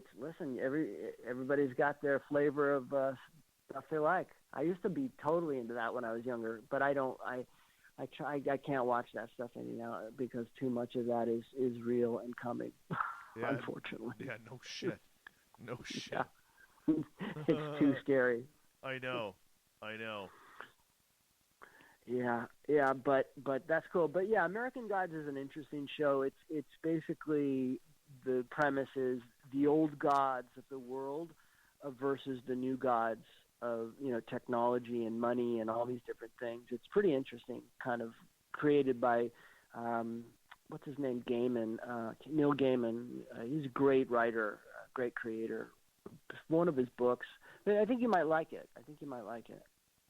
I'll check it out. Yeah, it's pretty cool. I really like it. I didn't think I would, but I really enjoy it. Yeah. Are you married? Are you single or? Oh, I have my partner and her and I have been together since 2008.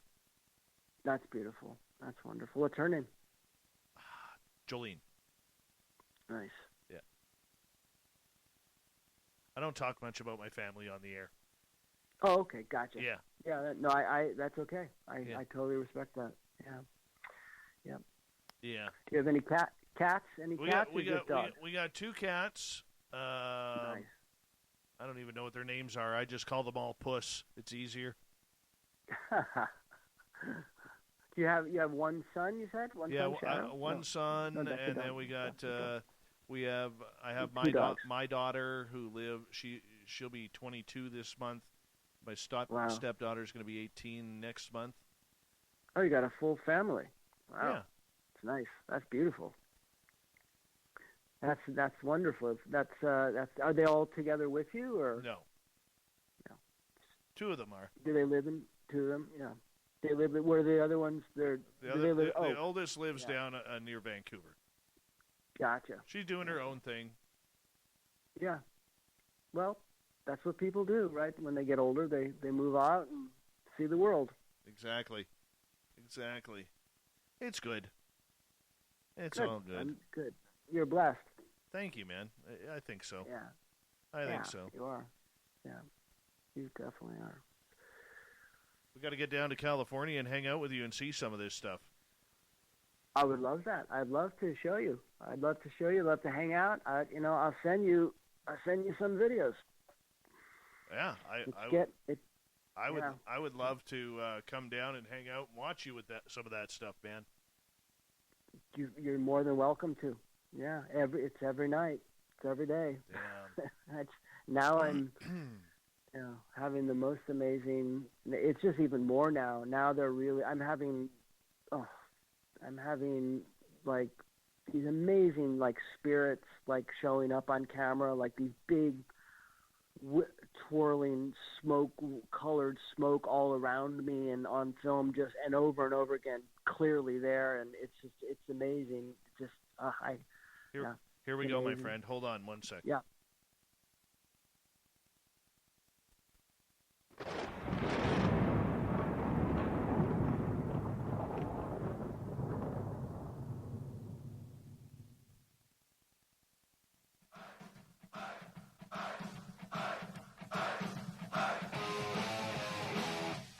We passed the halfway point of Spaced Out Radio tonight. Thank you so much for tuning us in. My name is Dave Scott. Really do appreciate each and every one of you tuning us in.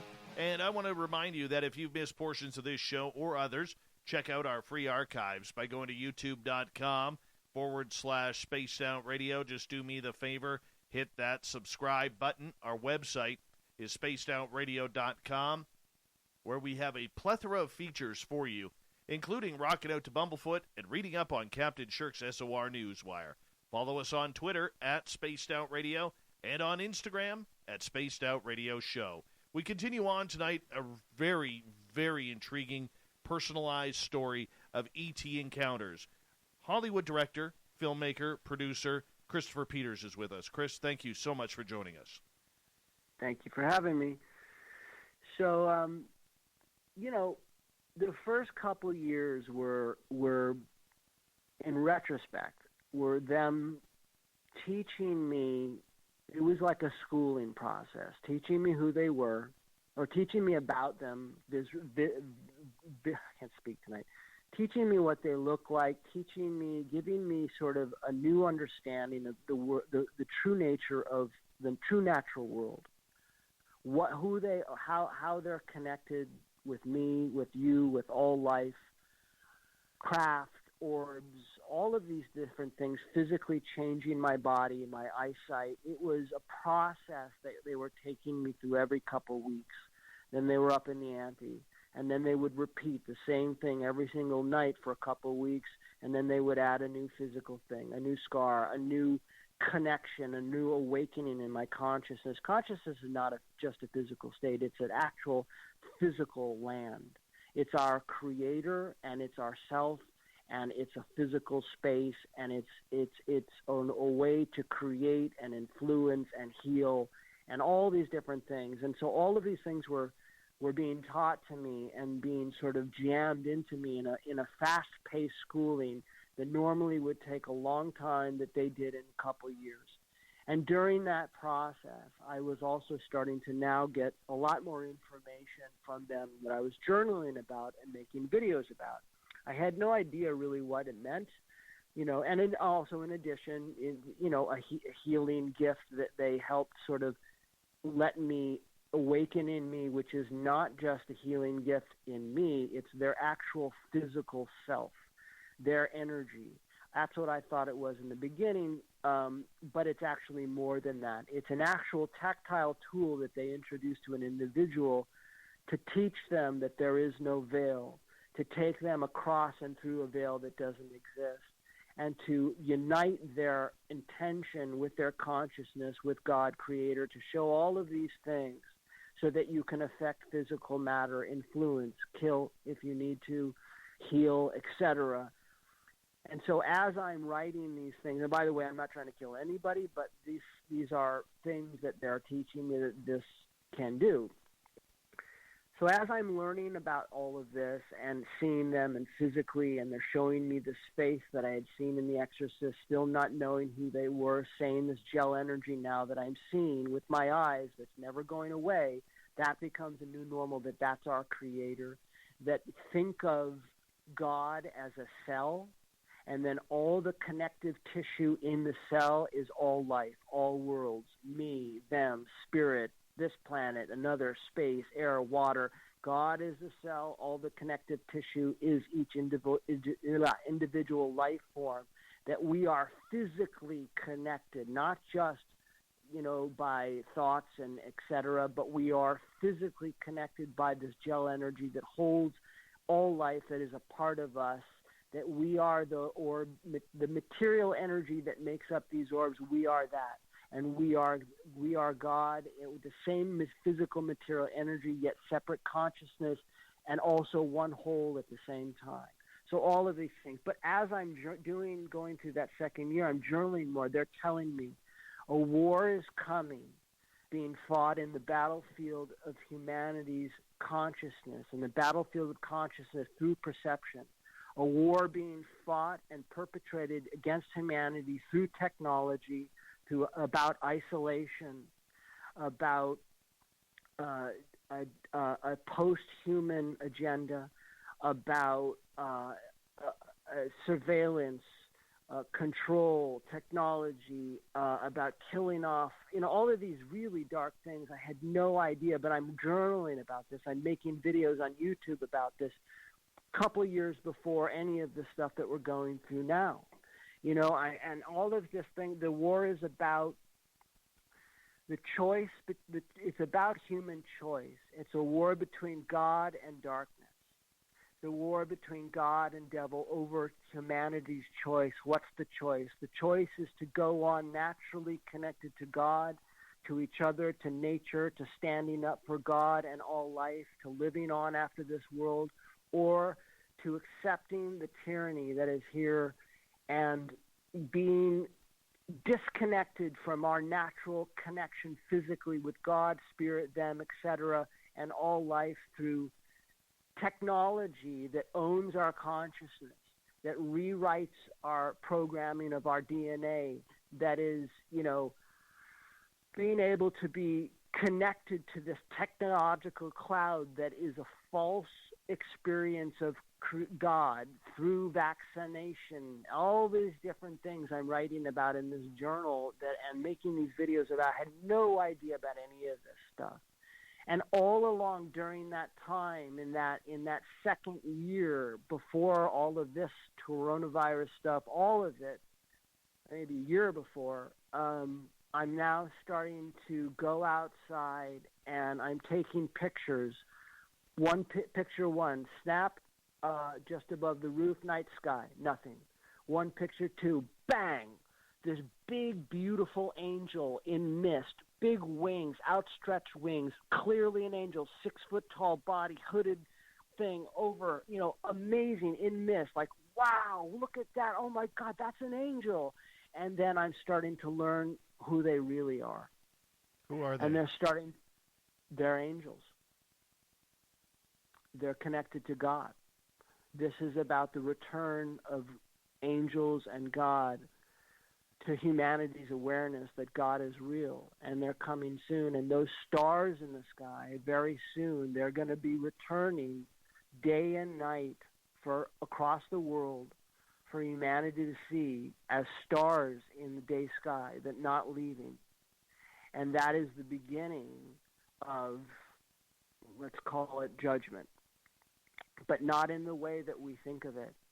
And so more than just me talking, saying this is what they are, me taking pictures of angels, me taking videos of amazing balls of white energy flying over my roof towards me, and then coming out of the ball of energy, a white, like what looks like a bird, a dove flapping its wings, and white, blue, shining energy, and then emanating into an angel, and like, spirit out of the nothingness right next to me inside of my kitchen, like big things, this mist and smoke swirling around me with blue and golden energy and big, outstretched wings, day after day, night after night, all of this stuff, me standing out in the night sky, now, totally in full relationship with them. They are angels. They are angels, and that is God. And so what they were saying to me is that, people have a preconceived idea of what they expect to see, rather than who they really are. How that next phase started before even all of that is, I started making these videos. How did it start?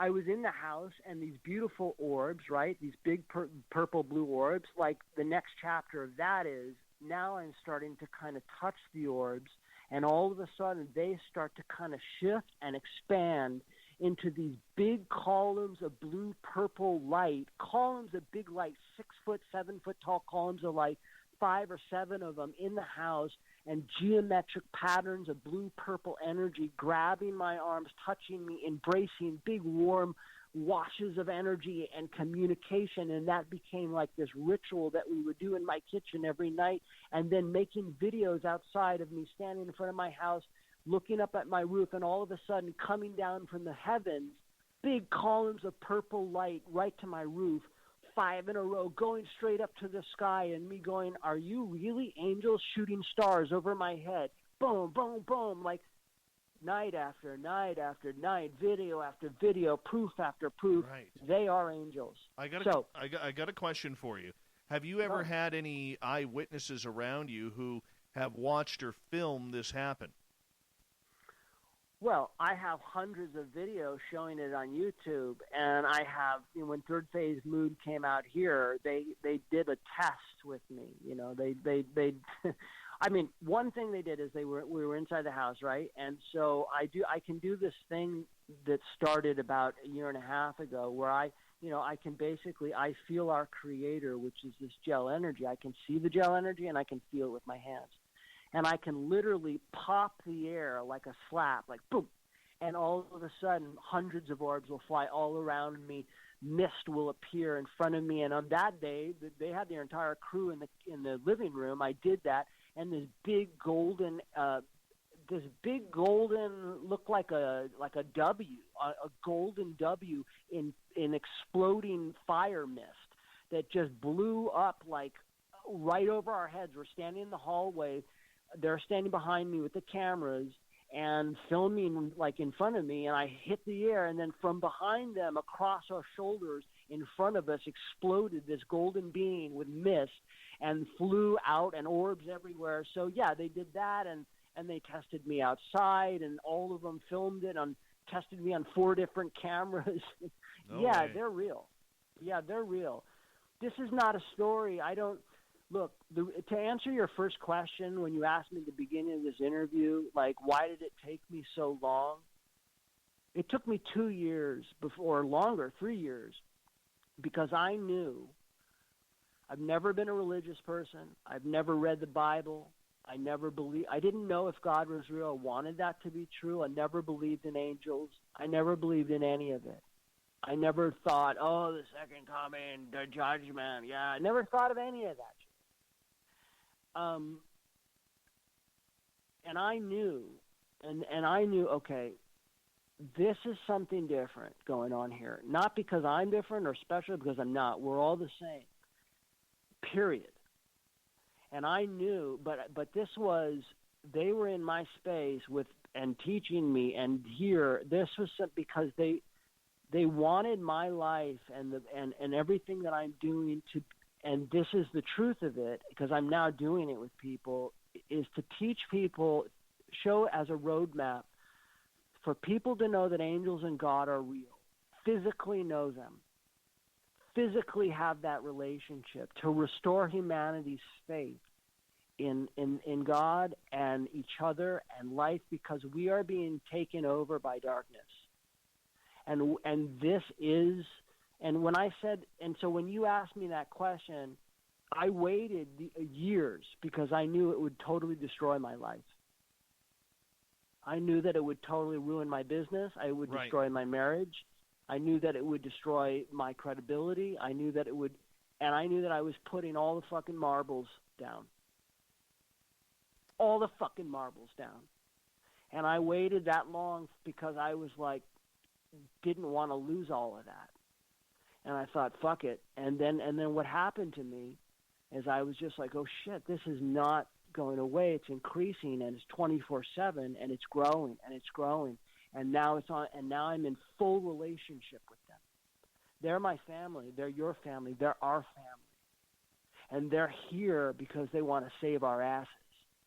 But they won't do jack for anyone who doesn't stand up for the gift of life. Right.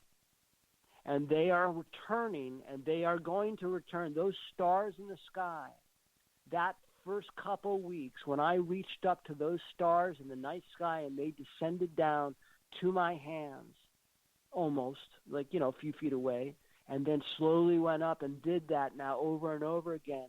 They were teaching me something that I had no idea what it meant or what was going to happen or why they did that.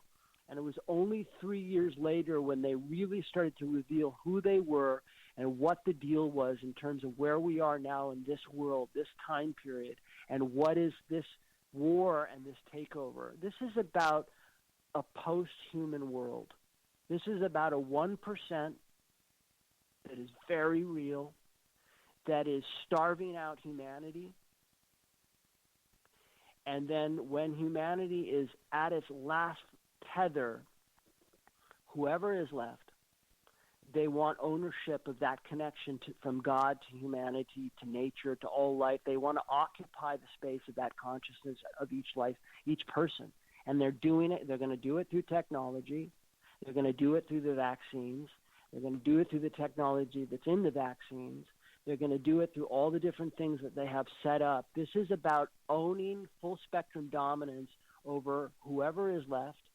And this is the showdown that's happening. And it's about people standing up for each other, for life, for freedom, for their ability to connect. And God, however they perceive God, it's not about religion. It's about the gift of life and standing up for that, and not allowing people to be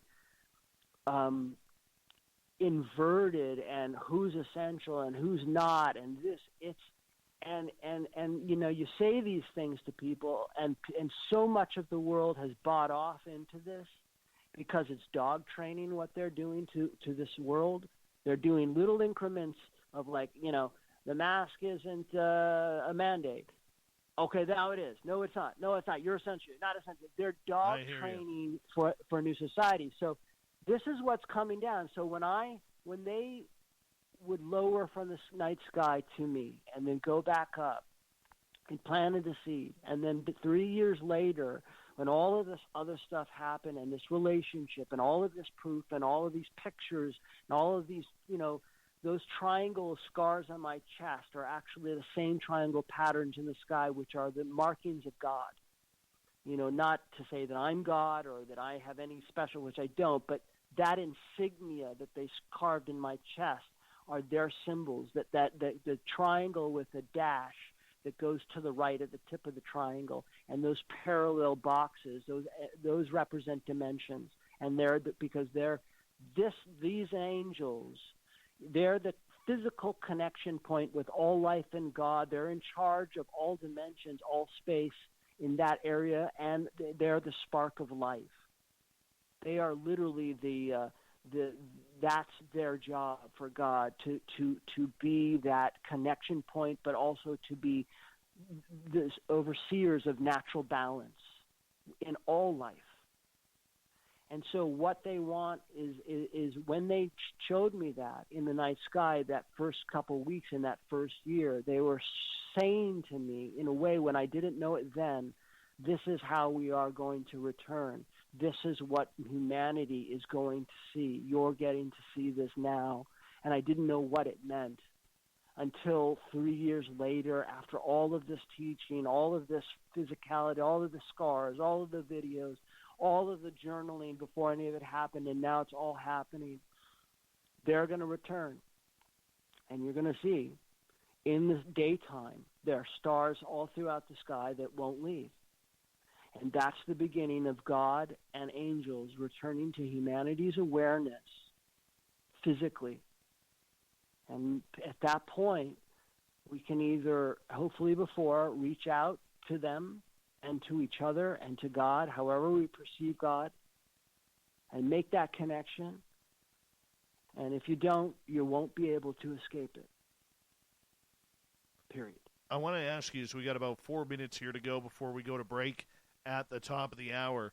You mentioned how you were very worried about your colleagues around Hollwood, potentially costing you your business because they would think you're off your rocker, you're nuts, you rode the woo train right out of town. And I know. And but that's a seriousness of what you're going through. Is this a story that is highly, not just yours, but in general, highly covered up in the Hollywood groups that are out there? The story I'm telling, my story? Well, not just your story, but I'm sure there are others as well. I've not heard.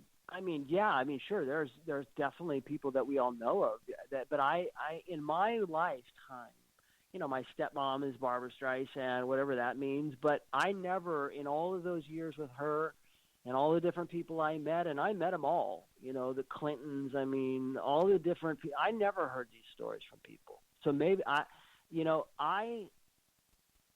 man, I'm telling you, the darkness that I'm seeing unfold in our world, I never thought I would see.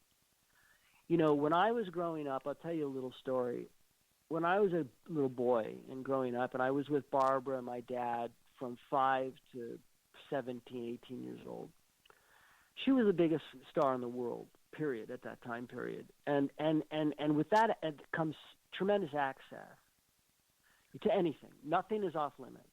Yes. There are no rules that can't be worked around. There are no laws that can't be broken. There's nothing that holds those people back. And I was a little boy experiencing that. And on one end, it was amazing because, you go to Disneyland, you don't have to wait a line, you go this, you go that, whatever. It's amazing as a kid, right?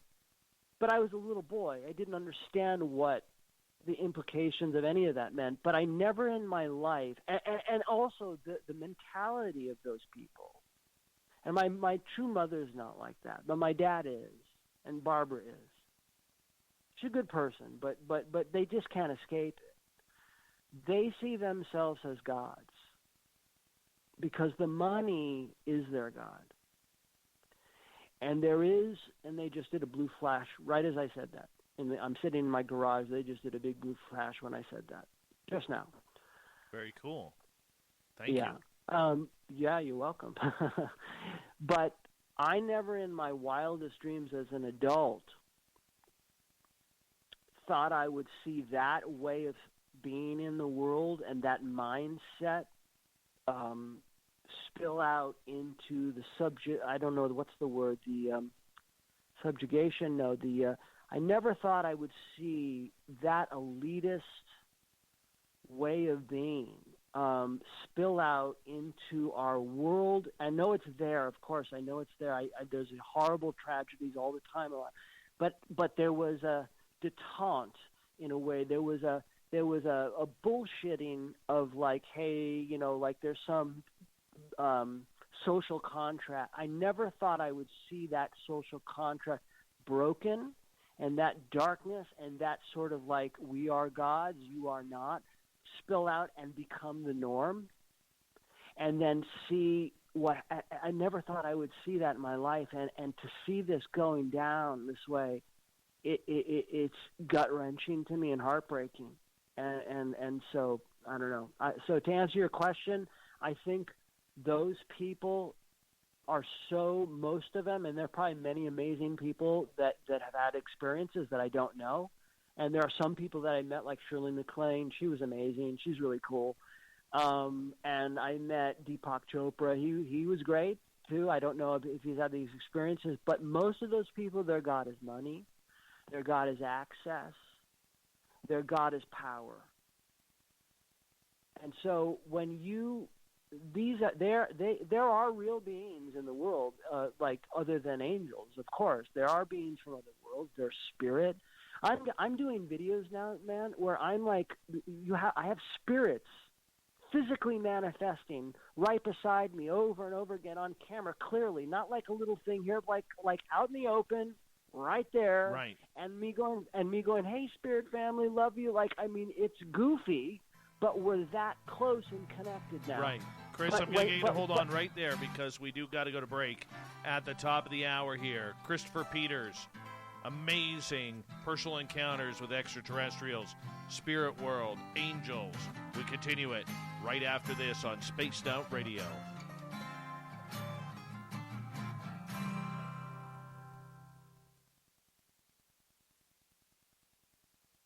This is awesome.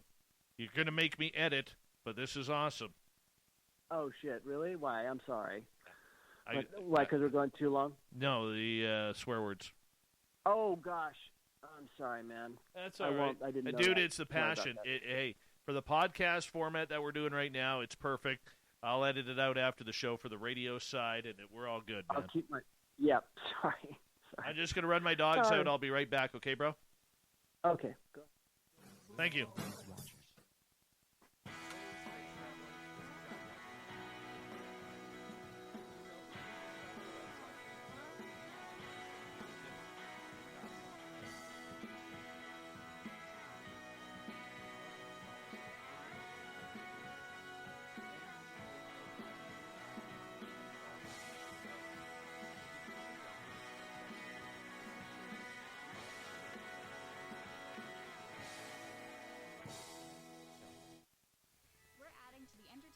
Online for Spaced Out Radio. I'm Amber Beckrud, and I want to invite you to subscribe to our YouTube channel and check out Cryptid Tales, where I will take you on a journey into some of the strangest legends and lore from around the world, relaying the stories to you of the strange creatures and experiences that people have had throughout time. You can find Cryptid Tales at youtube.com/Spaced Out Radio, and while you're there, don't forget to check out our free archives and leave a comment. See you there. For the price of 1 cup of coffee a month, you can become an SOR Space Traveler. The Space Travelers Club is a place where you can interact with other listeners, either live during the show or on our great forum. We want your stories, pictures, comments, and ideas. You'll get live video streams, exclusive content, and be a part of our newsletter. Stay in touch with everything SOR. The Space Travelers Club is just $5 a month at spacedoutradio.com.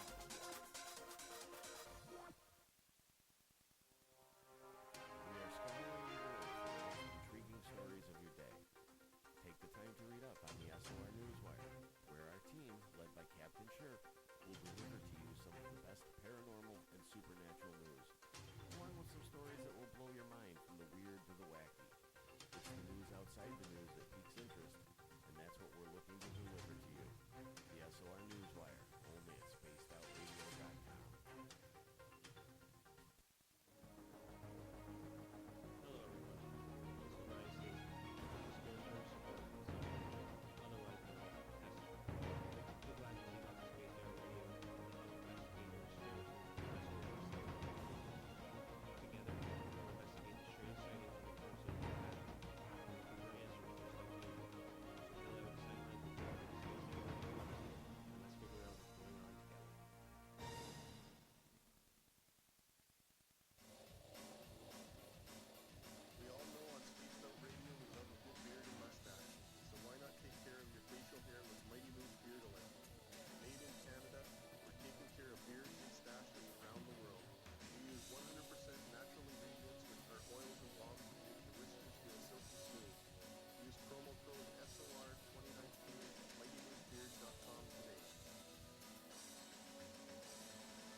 What to do?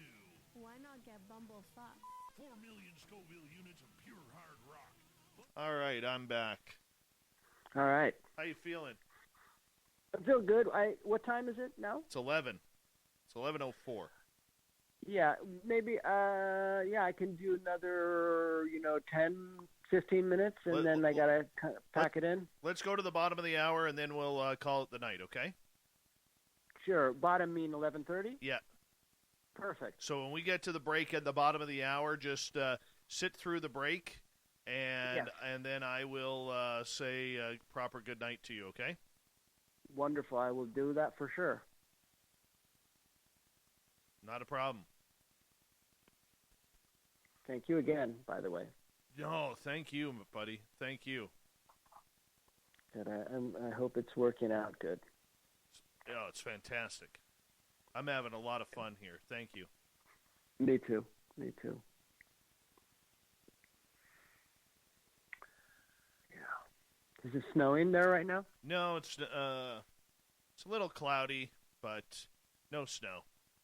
Not yet. I'm waiting for the big dump. We haven't got that yet. When does that come usually? Should have had about 2 of them by now. We got some about a month ago, and then there's still snow all over the ground. Roads are icy, but excuse me. But it's not massive. No, not massive yet. So it's coming. Let's see. Yeah. Weather, and let's go here. Yeah, it's supposed to not be that way. Let's see. Where's the forecast here? Let's go here. We got like 25 seconds, so we got lots of time. Cool. Next 7 days. It's not supposed to snow until Tuesday. Oh, that's fun, though. At least you get some snow coming. Oh, yeah. I like the snow. Where are you, Winnipeg? No, where are you? No, I'm about 5.5 hours northeast of Vancouver. Oh, okay. Hold on, my friend. Here we go.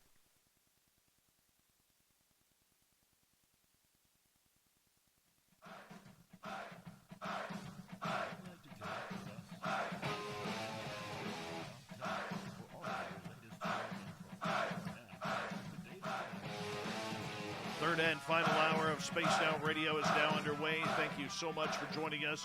My name is Dave Scott. We appreciate earning your listening ears. Hello to everyone listening in on our terrestrial affiliates around North America and digitally on TalkStream Live, KPNL, and Revolution Radio. Remember to check out all of our archives for free by going to youtube.com/Spaced Out Radio. Just do me the favor, hit that subscribe button. The Desert Clam has set the password for tonight in the SOR Space Travelers Club. Palacesia. Palacesia is your password. Use it wisely, Space Travelers, as the Clam sets the password each and every night right here on Spaced Out Radio. Our website is spacedoutradio.com, where we have a plethora of features for you, including rocking out to Bumblefoot and reading up on Captain Shirk's SOR Newswire. Follow us on Twitter at Spaced Out Radio and on Instagram at Spaced Out Radio Show. For the final time tonight, we introduce Christopher Peters. He is a Hollywood director, movie creator, very talented man, very big name in the Hollywood scene, and he's an experiencer of extraterrestrials as well. Christopher, welcome back. Thanks for having me back. Have you ever been abducted, so to speak? Have you been on their craft?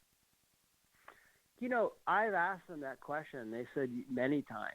You know, I don't have a memory of it. I had one, you know, in the first year I was having these, they weren't dreams because I wasn't asleep. I would lay down, close my eyes, but I'd be awake. And then all of a sudden I would have the most, like, literally 3D. I remember one in particular one where I literally saw, I'm like, my eyes are closed, I'm not asleep, I'm on the couch, and I see this like noise like that you would see on a TV, like snow, but it's blue, and I see this blue snow in my mind's eye, like with my eyes closed. I'm watching this in my head, and then all of a sudden, out of this like noise, this like blue snow, is this blue face starts to form, and like these eyes, these big eyes, and it was amazing. But in that first year, I remember one of those experiences where I was like on a craft, but not really other than that. But they told me, many times, because I have these scars all over my body. I literally have a scar from my neck to my gut. It was suture marks. And I said to them at different times, I'm like, where did you do this? Did you do it on the couch while my cat's sleeping at my feet? My wife is next to me. I mean, or did you take me on the craft? And they said, yeah, you've been on the craft a lot, you know. And I said, physically, like my body has been there? And they said, yeah, But there are some times that and in that first year, man, I would wake up, with all these different marks and bruises and scars and puncture marks, but also like I would like get a full night's sleep and wake up in the morning and feel like somebody just tranked me with like the most heavy narcotic. It was the weirdest thing, and that would happen over and over again. And I was like, why am I so exhausted, so groggy? And so that led to conversations, and they said, yeah, this is where we were doing these operations and different things that we did to you, and you were on the craft. So yeah, but that wasn't a big part of my story, really. Okay. So these beings, you've seen some of them. Have you ever seen the classic extraterrestrial, like greys or mantids or beings like that? No, these guys have been in my life. I mean, I see every night. I mean, I have videos now that I just did tonight when I was waiting to do the interview with you, and this happens every night. Every night there's a new being that shows up on camera, on film. Hundreds of orbs every night, all this different things. But now this new being that has started to show up on camera is like this big wall of mist that's maybe 6 feet tall, maybe 8 feet wide, with these long lines of energy in them and orbs, but it's all one unit that moves. And it flew past. I was like filming on my iPhone. It flew past me in front of the camera and then flew over the house.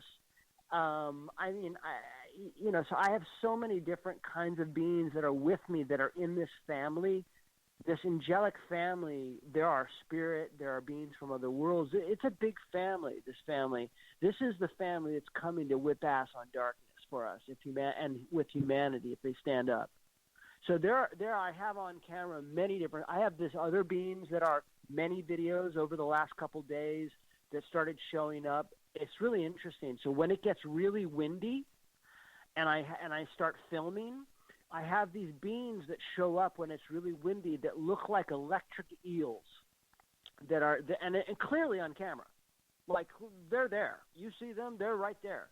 They look like, so when it's big gust of wind, I'm out in front of my house, and then, like, right in front of me, you'll see these big, long lines of, like, electric eels that are, like, flying through the air, like golden and red and electric eel, and big, long, squiggly circles, and they come like intertwine and then disappear, and so but in terms of relationship, it's been with them from the beginning.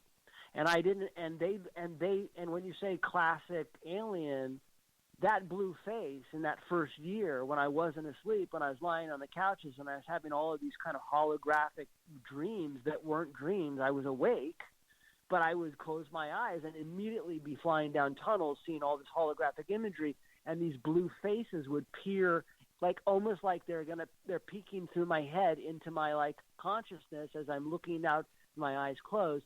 They have that face, they have that beautiful, but it's not. It's more like a round, beautiful blue face with these big black eyes, these big almond black eyes, but they have been my main mashbuka, as I call them. That's Yiddish for family.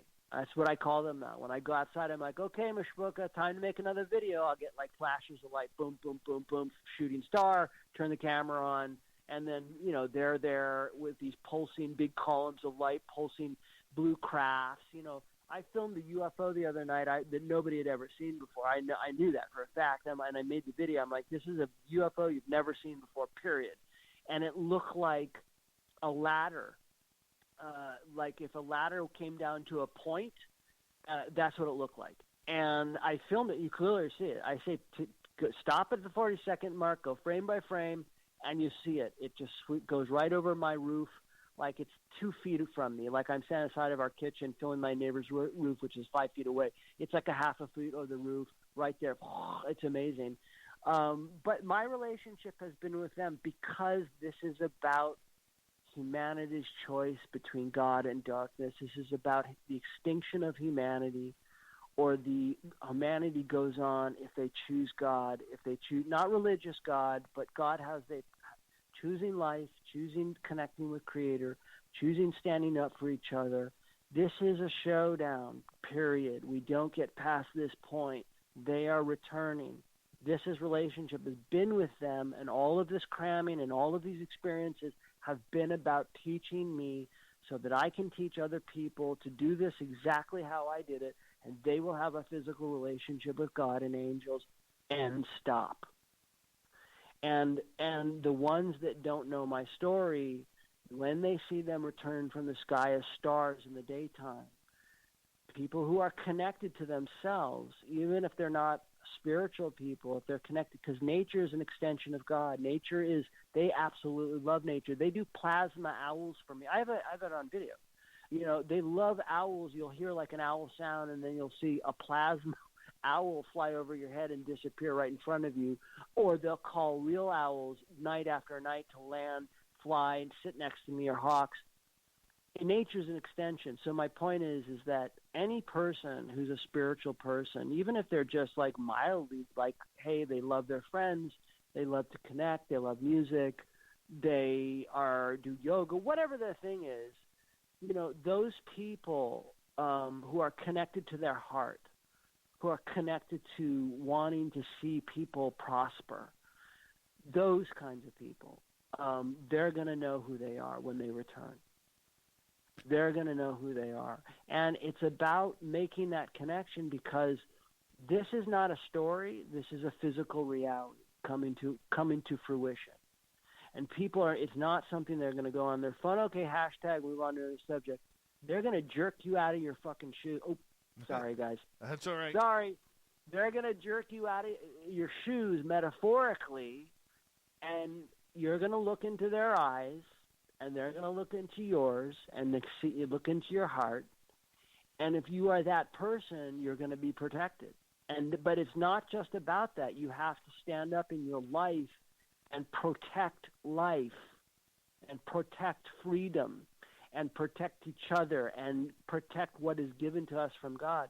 And again, guys, I'm not trying to be that like preacher and religious person, because I don't care about that stuff. But this is coming down. And this is why I've had this relationship exclusively really with them. Mm-hmm. You've had this now for 3 years, and Yep. This has completely transformed your entire life, your entire way of thinking. You know, Period, yeah. You're lucky, though, because you have had positive encounters. There are many out there who have had very negative type encounters that they are dealing with at the same type of timeline that you are. How fortunate do you feel that yours aren't negative? Knowing them is the greatest love affair of my life. I couldn't, and the word love doesn't even describe gratitude or pale comparisons to knowing them and being in relationship, connected to nature, the way that they've given me that, the way that they've given me the appreciation of all life. I am absolutely weeping at the beauty of nature and them and all life. So I feel, and to be able to be a part of this journey to help destroy darkness into infinity, to help unite people, to stand up and connect, to think and by the way, I want everyone to know they're with you 24/7 physically. Nobody is alone. They are around you physically, not here, not there. I'm talking right next to you now, never leaving, always there, and is God. We need to reopen our minds up about God and how we perceive these stories and what we think of them in terms of separation. There is no separation. Everything affects everything. You are connected physically to angels and God, and they are with you, and they are there to be known and to have that relationship with. There is no veil. We go on. We are in full relationship, and we've only been taught this world because the people don't in control. And again, I know this is a real conspiracy theory thing to say. Don't want us to realize how we are physically a part of them and connected and family. So, okay, I feel very lucky. For a lot of it, I feel very lucky. Yeah. But for a lot of experiencers out there, sometimes the phenomena just shuts off. How would you feel if all of a sudden tomorrow you wake up and they're gone? They'll never be gone. I'm too far down the line with them. It's never going to change. It's only going to grow for me. It's never. We are best friends. That's never. I am physically changed. Eyesight, connection. I can sit outside. My consciousness, my ability to will my consciousness now. I can affect physical matter. I know it sounds crazy, but I literally can sit with the computers outside when there's no Wi-Fi and pulse my mind and bring a full column up and bring stuff back online. I can sit and say to the computer, go to this site, and it goes without touching the keyboard. That's all from them, But my point is that there is no them going away because we are never separated. Nor are you.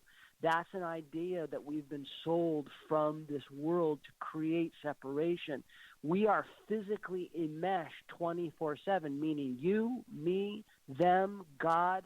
We are, again, God is the cell. The strands of the cell are you, me, a tree, spirit, angels. There is no separating from that cell, of the tissue of the cell. It's a part of each other and separate consciousness at the same time. That's how it is. So there is no losing them. There is no them going away. We are always together. You are always together with all of them and spirit and all beings, etc. The only thing that changes is our perception. That's what makes people lose their experience, is they lose hope in themselves. They lose faith in their experience. They have a scary thing or whatever, and their perception shifts. That's the only reason they experience that separateness and that loss, that leaving feeling. But they're never gone. They're always physically connected and there physically to know in all ways, physically, spiritually, in all ways. So I know that now. I see that daily. It's a part of my new normal. I can't escape not seeing this gel energy, which is our God, not seeing them as columns of light everywhere I go, connecting, touching. At night, I stick my lips out and I go, okay, guys, before we do this sort of thing where they appear as columns of light, wrap around me in geometric patterns and love, etc. And, before all that, I go, okay, guys, time for our time. And I stick my lips out and I go, time for a little kiss. And you see my lips move around like boom. And you see this energy appear in front of my lips and move my lips around. Okay, so we're way down that line. And anybody can have that. And this is what this what my book is about. It's because I want people to know they're never alone. In fact, they're surrounded by their mishpucha, their family, 24/7. Never going to leave them. All they have to do is understand that and then go through a process of shredding away their ideas of separation that have been sold to us by this world, by this 1% to control us, to own our consciousness. Now they're going to do it technologically through vaccination and all these things, but they've done it in a way before all of that through indoctrination. The truth is we are full bloom, full tits, full boogie, on fire people, connected physically with spirit being. There's no veil. Our energy, any person, we are all the same, but we get taught to be dumbed down. And then what we believe creates physically in our world. Everything is energy and consciousness. All physical material, energy and consciousness are physical material tools and a physicalized realm and our creator and our separate abilities to create, etc., blah, blah, blah. Perception is the real molding tool in physicality. Perception, what we think, what we believe, what we feel on day to day really shapes our physical experience that goes with spirit, them, our lives, everything. And this is a war on humanity's perception being fought in the battlefield of consciousness between darkness and light over the choice of humanity going on or being connected to this false darkness that's wanting to create this God experience and owning us in a deep post-human world. We've got about 4.5 minutes left with you tonight, and this has been absolutely amazing. Where do you go from here? Are you almost at the point where you're going to get behind the camera and start working something like this for a new movie, documentary series of your own experiences? Where do you go? What I do is I finish the book, it's almost done. I've got about almost 200 pages proofread. I put the book out. The book's going to have pictures of them on every other page. I have these great angel pictures of them. I have these great, they do these big triangles of mist over my house in the sky. I have them. So what happens is, hopefully, this is my wish, this is my hope, they're going to return from the sky day and night, and you're going to see stars in the sky throughout the day, all throughout the world.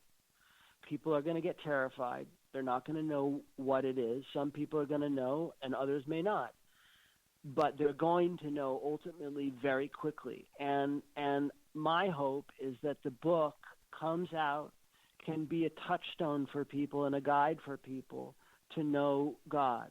Not religion, okay? Not religion, to know angels, to know how connected and loved you are, to know how protected you are, to inspire humanity to stand up for each other now in a time where we need each other more than ever because we're being taught that we're not essential. Who has the right? Who has the right to teach another person they're not essential? Where did that come from? Why are we not standing up? I'm not mad at you, but I'm pissed. I love humanity. I love this world. I love nature. I love our beautiful Bean family. I love you guys in the audience. We need to stand up. Who has the right? Nobody. Only God. And there is a God, and those people will know them soon. Well, we'll soon find out. So with 2 minutes to go here before we got to say goodnight to you, And I apologize for the passion, by the way. The passion is beautiful.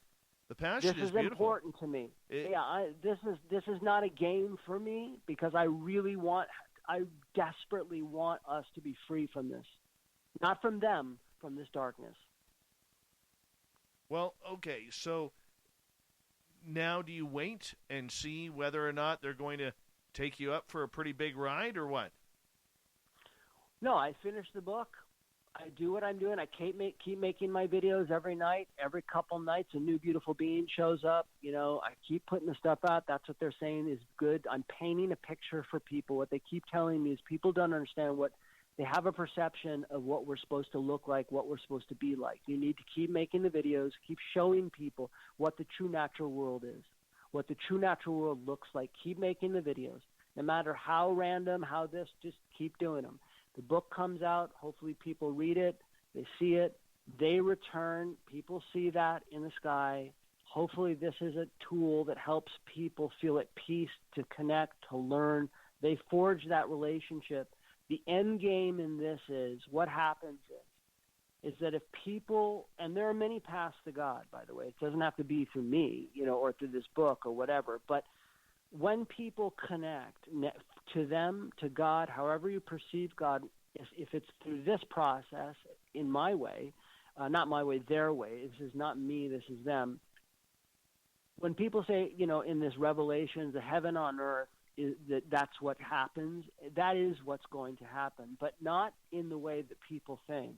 It's through this physical relationship, through this process. And again, it's not me, it's not my process. Many people can do it different ways, but if you choose this process, there's an awakening in your consciousness where you realize that consciousness is not just a meditative state, that it's a physical space.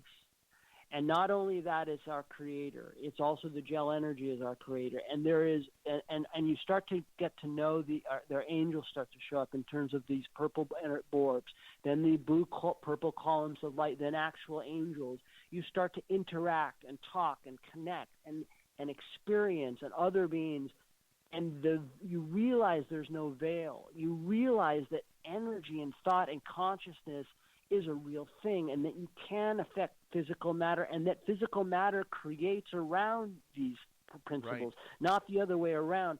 And it's in that merging and in that awakening of people's perception and that sort of peeling of the onion, a new society forms and begins and emerges from the ocean, which is a society that all life is equal, That's and that right. we know God physically, we know angels physically, we know spirits physically, and we're in relationship with each other. Chris, I got to through cut this you off process. right there, my friend. I hate to do it, but thank you so much for coming on Spaced Out Radio. Coming up next, we have the Newswire, the Thought of the Day. Stay tuned.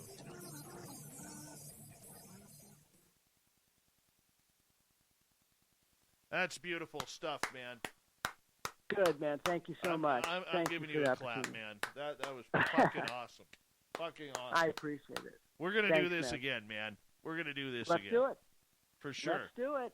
I love it. Thank Me you too. so much. I really enjoyed it. Brother, it was awesome. we'll talk to you soon, okay? Yeah, and you're amazing. You're great at what you do, and I appreciate the time. Thanks, you bro. You take care. Take care. Bye. You too. Bye. Love him. Love him. You know what? I will say this. The emotion that he has towards the experiences that he is having really, really solidified for me that this guy's telling the truth. He's passionate about it. Passion of the Chris. Exactly. Opa, Greco. Kids Future, how you doing? Welcome. Eva. Hey, Duke. How you doing, Duke? Hey, thanks, Cousins Brothers. Appreciate you guys, man. Couple of shout-outs there for you, too. Let's give the Cousins Brothers a little clap as well. Take a bow. Super Quest, how you doing, buddy? Chris Kringle, how's the off-season? I thought he was fantastic. You can tell he's telling the truth. You can tell.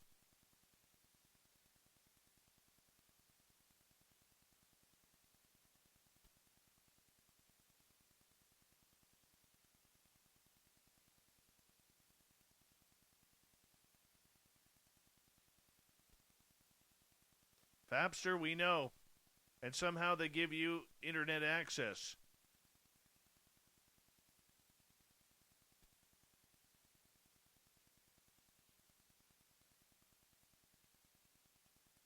Kay Kaylee, looking beautiful tonight. The beautiful and talented Kay Kaylee is here, everyone. She'll be signing autographs after the show. She's just fashionably late, but she made it in time. Don't forget, $5 an autograph for Kay Kaylee. $5 an autograph. Line up to the left outside the studio once the show is done. Don't look her in the eye. She doesn't like eye contact without permission.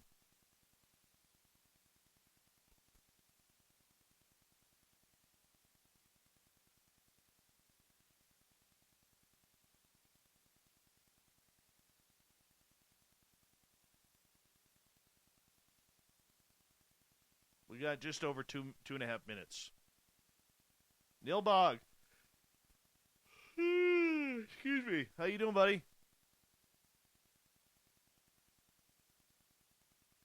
What do you get for $10?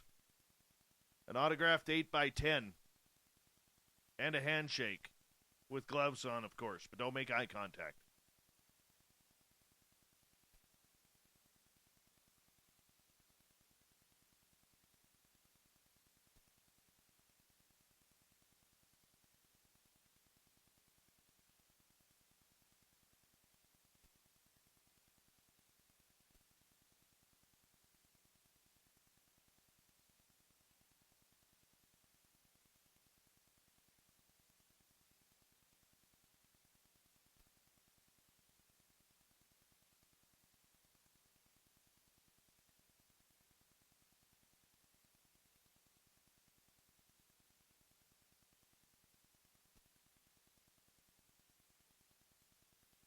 Got about 90 seconds here.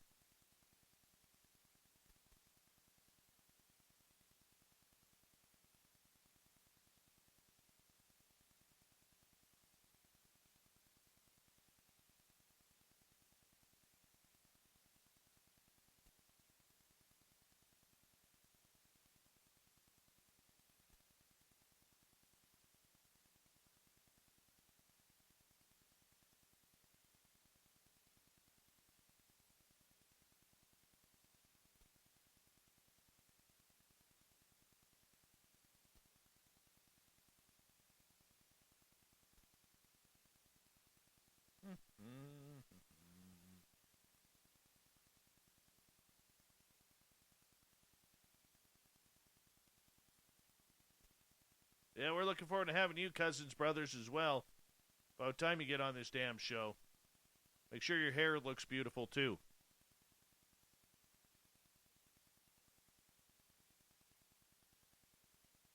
"25 seconds. Thank you to Cat Chaser, to UFO Garage, Alien Girl, and Richard Lewis for the Super Chats tonight. We really do appreciate the support and the love, and everybody who's given us a thumbs up and a thumbs down and a thumbs all the way around. And hit that subscribe button. We appreciate it. Here we do it. Go here, people.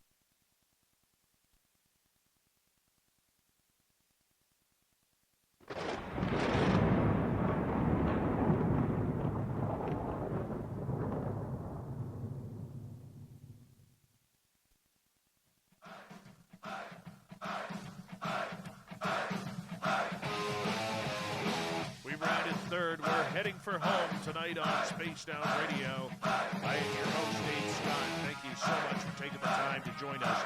We really do appreciate it. I want to remind you that if you missed most of this show or others, check out our free archives by going to youtube.com/Spaced Out Radio. Just do old Davey the favor, hit that subscribe button.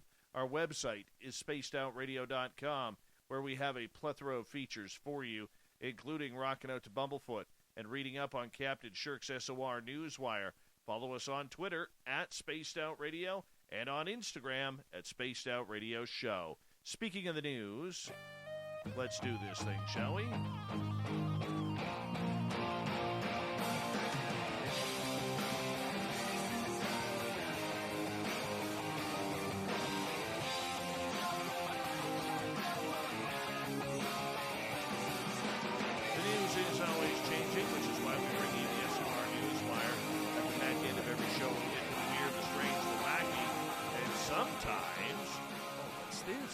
Sometimes the cool stuff. Yes, a new Netflix series called Surviving Death. A non-believer filmmaker explores the possibility that something else might be waiting for us at the end. Yeah, no shortage of paranormal activity either. People claim to have been reincarnated actors, pilots, or murder victims while they describe the feeling of a heavenly embrace during an NDE. Over 6 hour-long episodes, the series pours over signs of evidence that there is something to experience beyond our last breath. Director Ricky Stern, he's your skeptic. Yeah. Or she, pardon me, because it's with an I at the end. I apologize. Her show practically invites it. She goes, I would call myself a sort of a non-believer, but someone who is open to it. Stern, who recently did a docuseries work called Reversing Roe and Surviving Jeffrey Epstein, doesn't shy away from cross-examining the mediums and the witnesses who appear on camera saying they speak to or have seen apparitions. The show never dismisses the possibility that a seance can use lighting tricks to conjure a ghost, or a medium can dig up information on Facebook and pass it off as far from beyond the grave. But this is looking like a good one. This is looking like a real good one. She also works with Leslie Kean on this, the famed New York Times writer, freelance journalist. Yes. So, let's move on. Stern's series also builds a convincing and provocative case that our consciousness can and does continue beyond life as we know it. The director explained that she wanted to explore the possibilities of a great beyond through legitimate analysis. To do that, Stern followed the lead from journalist Leslie Kean's book, Surviving Death, which is what the series is based on. Kean, who also appears in the series, brought a research-heavy scientific approach to discussing an afterlife, which can be a bit like using a stethoscope on a ghost. When the scientific world loves physical evidence, how do you build a persuasive argument for the metaphysical? Kean says she enjoyed the inherent challenges of bringing investigative practices to find the truths that you probably never want to get to. Well, let's not forget, this lady worked very closely with Robert Bigelow. She knows a lot. Kean added, everybody has to decide for themselves whether something has meaning for them or not. With science, it's really not objective. There we go. Let's move on. That's nice. Here's a really cool story. So we're going to go back in time a little bit, and we often hear tales of people who embark on these really interesting searches for elusive, illusory objects. But it's rare, that you actually find one or find what you're looking for. That's why this story of an urban explorer uncovering the crash site of an A-12 ox cart near Area 51 is so satisfying. So this was in Popular Science, featuring highlights of Central Intelligence Agency pilot who was killed in a secret aircraft test flight, and the guy who set out to find the crash site of his plane decades later. Now, on January 5th, 1967, pilot Walter Ray took off from Area 51 in his A-12, which is the predecessor to the SR-71 Blackbird, so you know what it looks like. Lockheed Skunk Works built the A-12 for the same purpose, strategic high-altitude recon. An A-12 was shorter and lighter than the SR-71, but even faster. In fact, the A-12, which started flying in 1963, still holds a record of Mach 3.29 at 90,000 feet for air-breathing jet-piloted craft. However, the SR-71 featured a considerably longer range, which led to the A-12's retirement in 1968. The SR-71 flew until 99, but Lockheed built just 15 A-12s in total, and the tiny fleet lost 2 planes in crashes, including the one that took pilot Ray's life. On that day in 67, Ray's aircraft experienced a rapid fuel loss, resulting in the shutdown of the aircraft's engines. The pilot attempted to bail out, but it failed. Although the U.S. government located the remains of both the aircraft and the pilot, the location of the crash site was considered a secret. In the late 90s, an urban explorer named Jeremy Kranz latched onto the legend of the crash and vowed to locate it. Over the years, he slowly but surely eliminated places it might be, actually visiting these remote sites in the high Nevada desert, where in 2009, Kranz finally located the 42-year-old debris field scattered across otherwise unremarkable length of the desert. But the story doesn't end there. Although the CIA eventually recognized Ray's sacrifice on the famous memorial wall at the agency's headquarters in Langley, Virginia, it never publicly acknowledged the actual crash site where the pilot lost his life. So on a subsequent visit to the location, Kranz erected a memorial to Ray, including a miniature model of an A-12 ox cart. How cool is that? Found the spot. Now we're all going to go there and get our pictures taken. Maybe a monolith will show up. Well, we can't seem to stop talking about Dr. Avi Loeb and Oumuamua because his new book is out called Extraterrestrial, for the first sign of intelligence life beyond the Earth. He contends that astronomers were too quick to brush the odd asteroid aside as something natural instead of investigating it further.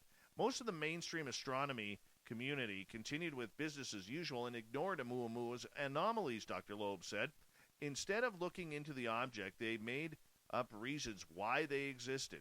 Some mainstream astronomers tried to explain the anomalies, but needed to invoke objects that were never seen before, like hydrogen icebergs or dust bunnies, that were not likely to survive the long interstellar journey. And that's a damn shame, he believes, because Oumuamua was so unique and its characteristics didn't deserve to be explained away so quickly. First of all, Oumuamua was no mere stone hurtling through space. It was about 2,600 feet long and about 131 feet wide. This gave it a strange elongated shape reminiscent of a cigar. That's a very unusual shape, said Paul Chodas, manager of NASA's Center for Near-Earth Object Studies, in a 2017 video with NASA. We don't see that in our solar system. None of the asteroids in our solar system look like that, so it's very puzzling. So Oumuamua was also apparently reddish in color, indicating that it came from somewhere outside of our solar system. It also lacked particles of gases that usually surround and trail a comet, known as a comma. Interesting. It was moving unusually fast as well, tumbling head over heels, and accelerated in speed as if it was being pushed.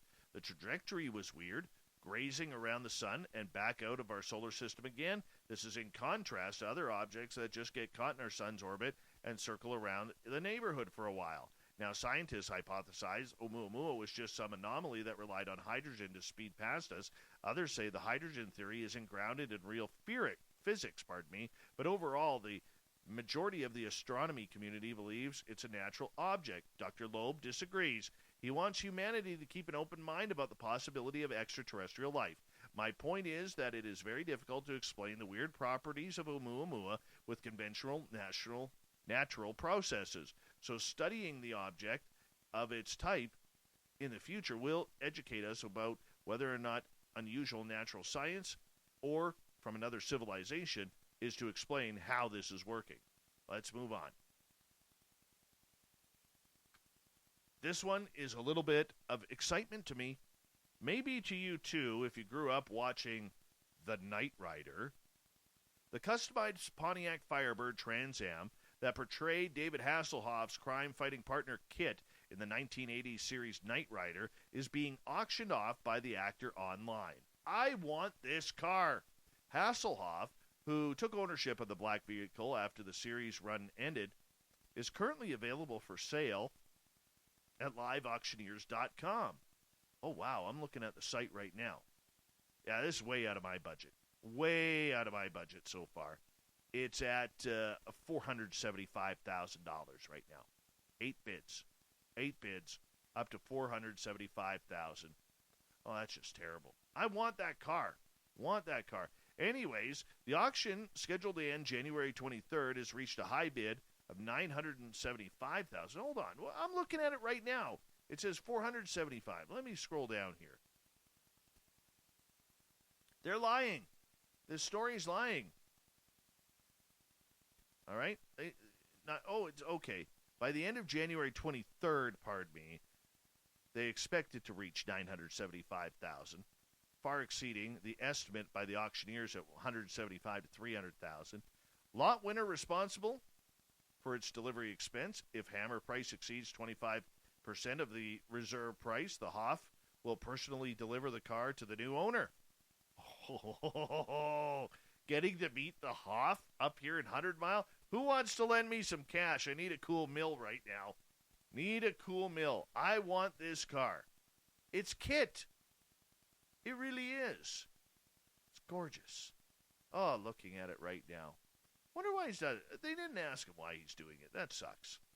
The organizers of the No Pants Subway Ride, an annual January event held on public transportation in more than a dozen cities worldwide, announced the 21 event has been canceled. Here we go.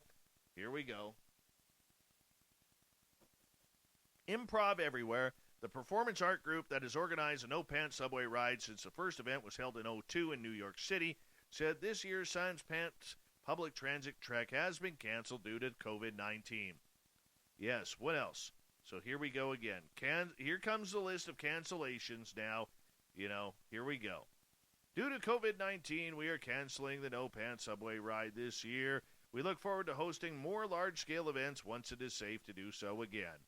Previous years have seen organized groups of subway riders taking predetermined commuter train routes in their underwear in cities like New York, Chicago, L.A., London, Boston, Berlin, Calgary, Dallas, Mexico, and a ton more. Oh, nobody's dirty underwear are going to be on those seats. Isn't that nice? Moving on. If you're rich, you're rich. But if you're wealthy, you get to do things like this. An Indonesian man who shared photos from a plane where he and his wife were the sole passengers said he bought all the available tickets for the flight to prevent exposure to COVID-19.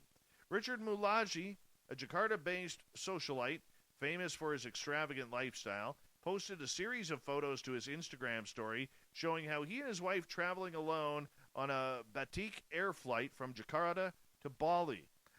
Muljada said he bought as many tickets as possible for the flight, which boasted 12 business-class luxury seats and 150 economy-class seats, because he and his wife, Shalvian Chang, were super paranoid, by the way, tell me about it, about being exposed to COVID.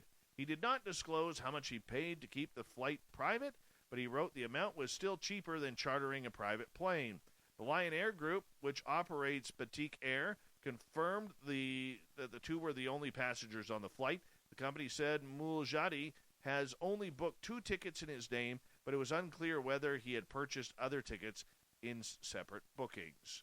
Hey, when you're rich, right? Security cameras at a medical college in India recorded a scary moment when a leopard wandered into the building on campus and wandered around the halls. The footage recorded at this medical college in Karnataka shows a leopard wandering into a building on campus and walking up and down the hallway before fleeing out the same door it used to enter the facility. The dean of the school confirmed the leopard entered the building January 2nd, and the animal's incursion was witnessed by college staff. Officials said the college is located next to a tiger reserve, so leopards are sometimes spotted on campus. Have you ever seen a leopard up close? They are gorgeous. Finally tonight, we just get rid of Caillou, and the world is rejoicing. Oh, but they brought something funny here. A brand new children's television show has debuted in Denmark, and, it's making quite a splash. Why? At the center of the animated series, Jon Dillermand, is John himself, who, on the surface, appears to be a relatively unassuming man. A little, got a great mustache, receding hairline, but concealed underneath his little red and white onesie is something remarkable that even Ron Jeremy would be proud of. An extraordinary long, prehensile penis. The world's biggest, that is capable of impressive feats of strength and dexterity, like firing up the barbecue. Perhaps you may be struggling. This is true, people. This is true. All right? So, perhaps you may be struggling with the process of this information, but John is just a normal guy who simply wants to go about his day. But the thing is, his hammer is the size of a Burmese python, and that it's also capable of snake-like movement and has an unruly agenda of its own. In the show, the penis snatches ice cream cones from kids, grills sausages, steals coins from buskers. Indeed, Jon Dillermand is targeting towards kids, those between the ages of 4 and 8, and airs on the channel that is comparable to PBS Kids. As one might expect, the show, which premiered last weekend, has elicited some vehement responses, and here come the Karens. Oh, as a parent, I am mildly shaken and shocked by the line you are currently using, reads one Facebook comment. I am deeply outraged, says Karen number 2, and think it's so perverse and inappropriate television for young children. Well, Christian Gross, a gender researcher at Roskilde University, said of the show, it's perpetuating the standard idea of a patriarchal society and normalizing locker room culture that's been used to excuse a lot of bad behavior from men. It's meant to be funny, so it seems harmless, but it's not.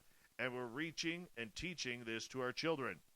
Though the program does have its defenders, such as family psychologist Erla Heinzen Hodsted, I hope I got that right, who sees John as a caring man who means no harm, he is impulsive and not always in control, who makes mistakes, like little kids do, but crucially, Dillermand always makes it right. He takes responsibility for his actions. When a woman in the show tells him that he should keep his penis in his pants, for instance, he listens, which is nice. He's accountable. He's accountable. He's accountable.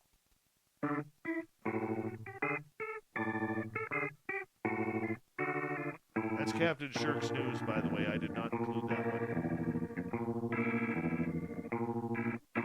Thought of the Day happens every night at this time, where we ask a question on our Facebook and Twitter pages, then read your responses on the air because we love the audience participation around here. Today's Thought of the Day is as follows. Do you think famous people telling their experiences would benefit the paranormal and UFO community? Kevin, depends. Are they being truthful or paid? Or looking to get paid? Good point. God of Thunder, Canadian Joe. It could be seen as both positive and negative. Positive in a sense that since celebrities share their experiences, then your average everyday person wouldn't feel so ashamed about sharing theirs. Negative in that it could be seen as just another way to somehow discredit the phenomena or as some type of psyop. Marty, one of our favorite veterans. Marty, thank you for the clown. Of course it would. In today's world, famous people, especially those in the public, hold in high esteem, can give the subject matter a higher ranking of credibility than the average person. BC77, famous people is a ridiculous way to gauge a person's truthfulness, etc., as obviously that does not make them honest or right. But to answer your question, yes, because so many value the famous people, it would make them easier to hear it from. Joseph, depending on who I think it has been as either a stunt to get one's name back in the news or taken seriously. Davey, yep, it would help to stigmatize the subject. 13 ballads. Only if the aliens are fans of the old John Wayne movies, UFOs with holovision stagecoach playing in the med lab where abducted earthlings are experimented on. Quite the imagination.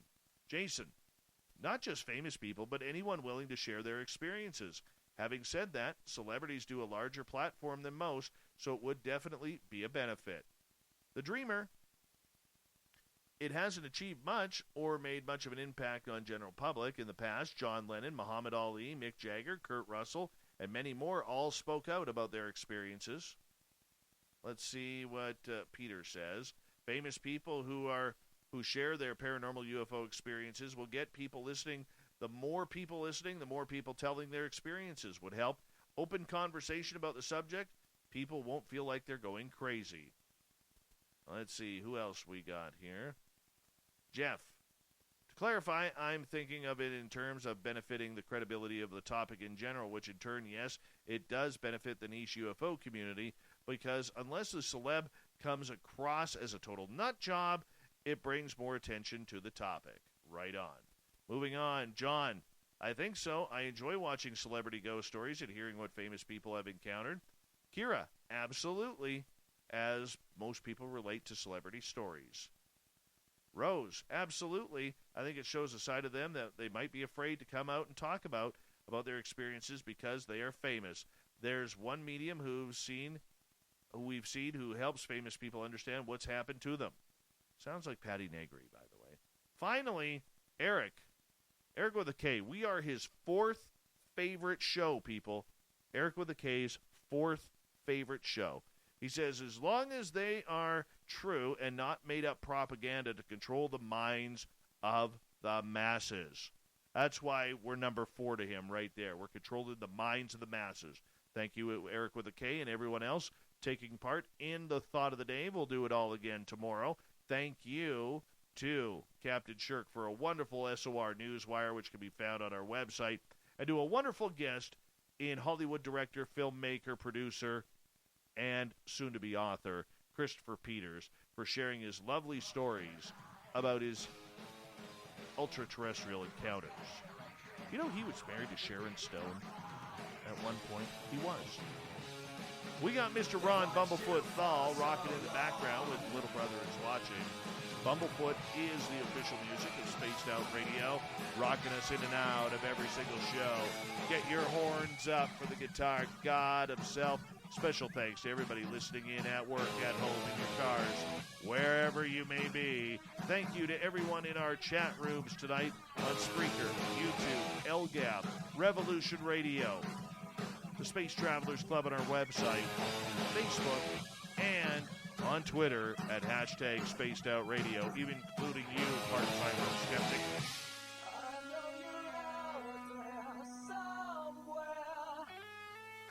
Remember, this show is copyright by Spaced Out Radio and SOR Media Ventures Limited. Thank you so much for choosing to share your evening with us. Because together, my friends, we're watching. We own the night. Mr. Bumblefoot, we need a favor. We need you to take us home.